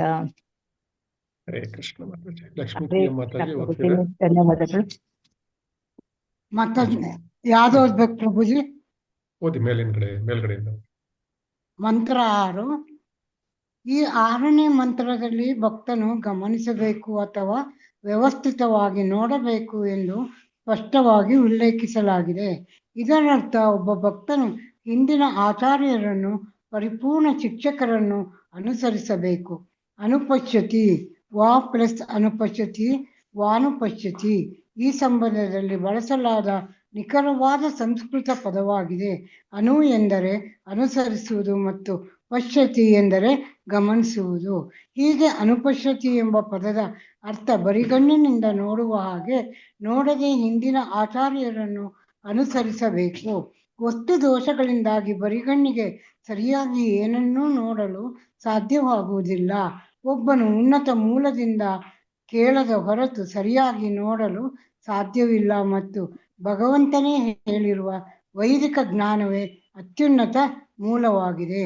ವೈದಿಕ ಸತ್ವಗಳು ಭಗವಂತನಿಂದ ಬ್ರಹ್ಮನಿಗೆ, ಬ್ರಹ್ಮನಿಂದ ನಾರದನಿಗೆ, ನಾರದನಿಂದ ವ್ಯಾಸದೇವರು ಮತ್ತು ವ್ಯಾಸದೇವರಿಂದ ಅವರ ಅನೇಕ ಶಿಷ್ಯರಿಗೆ ಅನುಕ್ರಮವಾಗಿ ಬರುತ್ತಿವೆ. ಹಿಂದೆ ವೇದಗಳ ಸಂದೇಶಗಳನ್ನು ರೆಕಾರ್ಡ್ ಮಾಡುವ ಅಗತ್ಯವಿಲ್ಲ, ಏಕೆಂದರೆ ಹಿಂದಿನ ಯುಗದ ಜನರು ಹೆಚ್ಚು ಬುದ್ಧಿವಂತರಾಗಿದ್ದರು ಮತ್ತು ತೀಕ್ಷ್ಣವಾದ ಸ್ಮರಣೆಯನ್ನು ಹೊಂದಿದ್ದರು. ನಿಷ್ಠಾವಂತ ಆಧ್ಯಾತ್ಮಿಕ ಗುರುಗಳ ಬಾಯಿಂದ ಒಮ್ಮೆ ಕೇಳುವ ಮೂಲಕ ಅವರು ಸೂಚನೆಗಳನ್ನು ಅನುಸರಿಸಬಹುದು.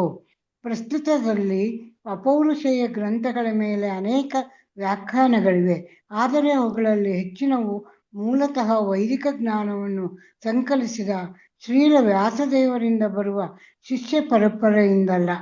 ಶ್ರೀಲ ವ್ಯಾಸದೇವರ ಅಂತಿಮ, ಅತ್ಯಂತ ಪರಿಪೂರ್ಣ ಮತ್ತು ಭವ್ಯವಾದ ಕೃತಿಯು ಶ್ರೀಮದ್ ಭಾಗವತವಾಗಿದೆ. ಇದು ವೇದಾಂತ ಸೂತ್ರದ ನೈಸರ್ಗಿಕ ವ್ಯಾಖ್ಯಾನವಾಗಿದೆ. ಭಗವದ್ಗೀತೆಯನ್ನು ಭಗವಂತನೇ ಹೇಳಿದ್ದಾನೆ ಮತ್ತು ವ್ಯಾಸದೇವನು ದಾಖಲಿಸಿದ್ದಾನೆ. ಇವು ಅತ್ಯಂತ ಪ್ರಮುಖವಾದ ಅಪೌರುಷೇಯ ಗ್ರಂಥಗಳು. ಹರೇ ಕೃಷ್ಣ. ಹರಿಣಿ ಮಾತಾಜಿ ಮುಂದೆ ಓದ್ತೀರಾ? ಓದ್ತೀನಿ ಪ್ರಭುಜಿ. ಧನ್ಯವಾದಗಳು ಪ್ರಭುಜಿ. ಧನ್ಯವಾದಗಳು. ಓದ್ತೀನಿ ಪ್ರಭುಜಿ. ಓದಿ.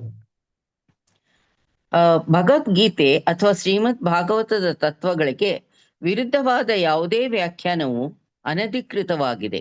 ಉಪನಿಷತ್ತುಗಳು, ವೇದಾಂತ ಸೂತ್ರ, ವೇದಗಳು, ಭಗವದ್ಗೀತೆ ಮತ್ತು ಶ್ರೀಮದ್ ಭಾಗವತದ ನಡುವೆ ಸಂಪೂರ್ಣ ಒಪ್ಪಿಗೆ ಇದೆ ಮತ್ತು ವೇದಗಳ ಬಗ್ಗೆ ಯಾವುದೇ ತೀರ್ಮಾನವನ್ನು ತಲುಪಲು ಯಾರೂ ಪ್ರಯತ್ನಿಸಬಾರದು. ವ್ಯಾಸದೇವನ ಶಿಷ್ಯ ಪರಂಪರೆಯ ಸದಸ್ಯರಿಂದ ಸೂಚನೆಗಳನ್ನು ಪಡೆಯದೆ ವೇದಗಳ ಬಗ್ಗೆ ಯಾವುದೇ ತೀರ್ಮಾನಕ್ಕೆ ಬರಲು ಯಾರೂ ಪ್ರಯತ್ನಿಸಬಾರದು. ವ್ಯಾಸದೇವರ ಶಿಷ್ಯ ಪರಂಪರೆಯ ಸದಸ್ಯರು ಶ್ರೀ ಈಶೋಪನಿಷತ್ನಲ್ಲಿ ವಿವರಿಸಿದಂತೆ ಭಗವಂತನ ವ್ಯಕ್ತಿತ್ವ ಮತ್ತು ಅವರ ವೈವಿಧ್ಯಮಯ ಶಕ್ತಿಗಳನ್ನು ನಂಬುತ್ತಾರೆ. ಭಗವದ್ಗೀತೆಯ ಪ್ರಕಾರ 18.54 ಈಗಾಗಲೇ ವಿಮೋಚನೆಗೊಂಡ ವೇದಿಕೆಯಲ್ಲಿರುವ ಬ್ರಹ್ಮಭೂತ, ಅದು ಶ್ರೀಮದ್ ಭಾಗವತ 4ನೇ ಅಧ್ಯಾಯ 4ನೇ ಸ್ಕಂದ 30ನೇ ಅಧ್ಯಾಯ 20ನೇ ಶ್ಲೋಕ. ಒಬ್ಬನು ಉತ್ತಮ ಅಧಿಕಾರಿ ಭಕ್ತನಾಗಬಹುದು ಮತ್ತು ಪ್ರತಿ ಜೀವಿಯನ್ನು ತನ್ನ ಸ್ವಂತ ಸಹೋದರನಂತೆ ನೋಡಬಹುದು. ಬ್ರಹ್ಮಭೂತ ಶ್ಲೋಕ 54. ಬ್ರಹ್ಮಭೂತ ಪ್ರಸನ್ನಾತ್ಮ ನ ಶೋಚತಿ ನ ಕಾಂಕ್ಷತಿ ಸಮಃ ಸರ್ವೇಷು ಭೂತೇಷು ಮದ್ಭಕ್ತಿಂ ಲಭತೆ ಪರಾಂ. ಹೀಗೆ ಆಧ್ಯಾತ್ಮಿಕ ನೆಲೆಯಲ್ಲಿರುವವನು ಕೂಡಲೇ ಪರಮ ಬ್ರಹ್ಮನ ಸಾಕ್ಷಾತ್ಕಾರವನ್ನು ಪಡೆಯುತ್ತಾನೆ ಮತ್ತು ಸಂಪೂರ್ಣವಾಗಿ ಪ್ರಸನ್ನನಾಗುತ್ತಾನೆ. ಅವನು ಯಾವಾಗಲೂ ಶೋಕಿಸುವುದಿಲ್ಲ ಅಥವಾ ಏನನ್ನೂ ಬಯಸುವುದಿಲ್ಲ. ಅವನು ಎಲ್ಲಾ ಜೀವಿಗಳನ್ನು ಒಂದೇ ಸಮನಾಗಿ ಕಾಣುತ್ತಾನೆ. ಇಂತಹ ಸ್ಥಿತಿಯಲ್ಲಿ ಅವನು ನನ್ನ ಪರಿಶುದ್ಧ ಭಕ್ತಿ ಸೇವೆಯನ್ನು ಪಡೆಯುತ್ತಾನೆ. ಈ ದೃಷ್ಟಿಯನ್ನು ರಾಜಕಾರಣಿಗಳು ಹೊಂದಲು ಸಾಧ್ಯವಿಲ್ಲ. ಅವರು ಯಾವಾಗಲೂ ಕೆಲವು ಭೌತಿಕ ಲಾಭವನ್ನು ಹುಡುಕುತ್ತಾರೆ. ಒಬ್ಬ ಉತ್ತಮ ಅಧಿಕಾರಿಯ ಲಕ್ಷಣಗಳನ್ನು ಅನುಕರಿಸುವವನು ಖ್ಯಾತಿ ಅಥವಾ ವಸ್ತು ಪ್ರತಿಫಲದ ಉದ್ದೇಶಕ್ಕಾಗಿ ಇನ್ನೊಬ್ಬರ ಬಾಹ್ಯ ದೇಹಕ್ಕೆ ಸೇವೆ ಸಲ್ಲಿಸಬಹುದು, ಆದರೆ ಅವನು ಆತ್ಮಕ್ಕೆ ಸೇವೆ ಸಲ್ಲಿಸುವುದಿಲ್ಲ. ಅಂತಹ ಅನುಕರಣೆಯು ಆಧ್ಯಾತ್ಮಿಕ ಪ್ರಪಂಚದ ಯಾವುದೇ ಮಾಹಿತಿಯನ್ನು ಹೊಂದಿರುವುದಿಲ್ಲ. ಉತ್ತಮ ಅಧಿಕಾರಿಯು ಭೌತಿಕ ದೇಹದೊಳಗಿನ ಚೇತನ ಆತ್ಮವನ್ನು ನೋಡುತ್ತಾನೆ ಮತ್ತು ಅವನನ್ನು ಆತ್ಮವಾಗಿ ಸೇವೆ ಮಾಡುತ್ತಾನೆ. ಹೀಗಾಗಿ ವಸ್ತು ಅಂಶವು ಸ್ವಯಂಚಾಲಿತವಾಗಿ ಸೇವೆ ಸಲ್ಲಿಸುತ್ತದೆ. ಹರೇ ಕೃಷ್ಣ ಎಷ್ಟು ಮಾತಾಜಿ, ಧನ್ಯವಾದ. ಹರೇ ಕೃಷ್ಣ ಪ್ರಭುಜಿ, ಓದಿ ಧನ್ಯವಾದ. ಶ್ಲೋಕ ಓದ್ಬಿಡಿ. ಯಸ್ತು ಸರ್ವಾಣಿ ಭೂತಾನ್ಯ ಆತ್ಮಾನ್ಯವಾನು ಪಶ್ಯತಿ ಸರ್ವಭೂತೇಷು ಚಾತ್ಮಾನಂ ತಥೋ ನ ವಿಜೈಕುಪ್ಸತೆ. ಹರೇ ಕೃಷ್ಣ ಪ್ರಭುಜಿ, ಧನ್ಯವಾದಗಳು. ಮತ್ತು ಡಿಸ್ಕಸ್ ಮಾಡ್ಲಿಕ್ಕೆ ಆಗೋದಿಲ್ಲ ಈ ಶ್ಲೋಕವನ್ನು, ಮುಂದಿನ ವಾರ ಡಿಸ್ಕಸ್ ಮಾಡೋಣ. ಸ್ವಲ್ಪ ನೆಟ್ವರ್ಕ್ ಪ್ರಾಬ್ಲಮ್ ಇದೆ, ಸೊ ಅದರಿಂದ ಮುಂದಿನ ವಾರ ಎಲ್ಲ ಬ್ಯಾಟ್ರಿ ಫುಲ್ ಡೌನ್ ಆಗ್ತಾ ಇದೆ, ಬ್ಯಾಟ್ರಿ ಲ್ಯಾಪ್ಟಾಪ್ ಮುಂದಿನ ವಾರ ನೋಡೋಣ. ಸೊ ಎಲ್ಲರೂ ಅಟೆಂಡೆನ್ಸ್ ಹಾಕಿದ್ದೀರಾ? ಹಾಕಿದೀವಿ ಪ್ರಭುಜಿ. ಸೊ ಎಲ್ಲರಿಗೂ ಒಂದು ಪ್ರಶ್ನೆ. ಈಗ ನಾವು ಈಗ ದೇವಸ್ಥಾನದಲ್ಲಿ ಕ್ಲಾಸ್ಗಳು ನಡೀತಾ ಇರ್ತವೆ, 9:15 ಆಗ್ಬಿಡುತ್ತೆ ಕ್ಲಾಸ್. ಎಲ್ರಿಗೂ 9 ಗಂಟೆಗೆ ಸರಿಯಾಗಿ ಕ್ಲಾಸಿಗೆ ಬರ್ಲಿಕ್ಕೆ ತೊಂದರೆ ಆಗ್ತಾ ಇದೆ ಅನ್ಕೋತೀನಿ, ನನಗೂ ಕಷ್ಟ ಆಗ್ತಾ ಇದೆ. ಮುಂದಿನ ವಾರದಿಂದ ಈ ಕ್ಲಾಸ್ ಅನ್ನು 9:15 ಶುರು ಮಾಡೋಣ, ಎಲ್ರಿಗೂ ಒಪ್ಪಿಗೆ ಆದ್ರೆ? ಆಯ್ತು ಪ್ರಭುಜಿ. ಎಲ್ರಿಗೂ ಓಕೆನಾ? ಓಕೆ ಪ್ರಭುಜಿ. ಓಕೆನಾ? 9:15 ಶುರು ಮಾಡೋಣ. ಸ್ವಲ್ಪ ಆ ಕ್ಲಾಸ್ ಆದ್ಮೇಲೆ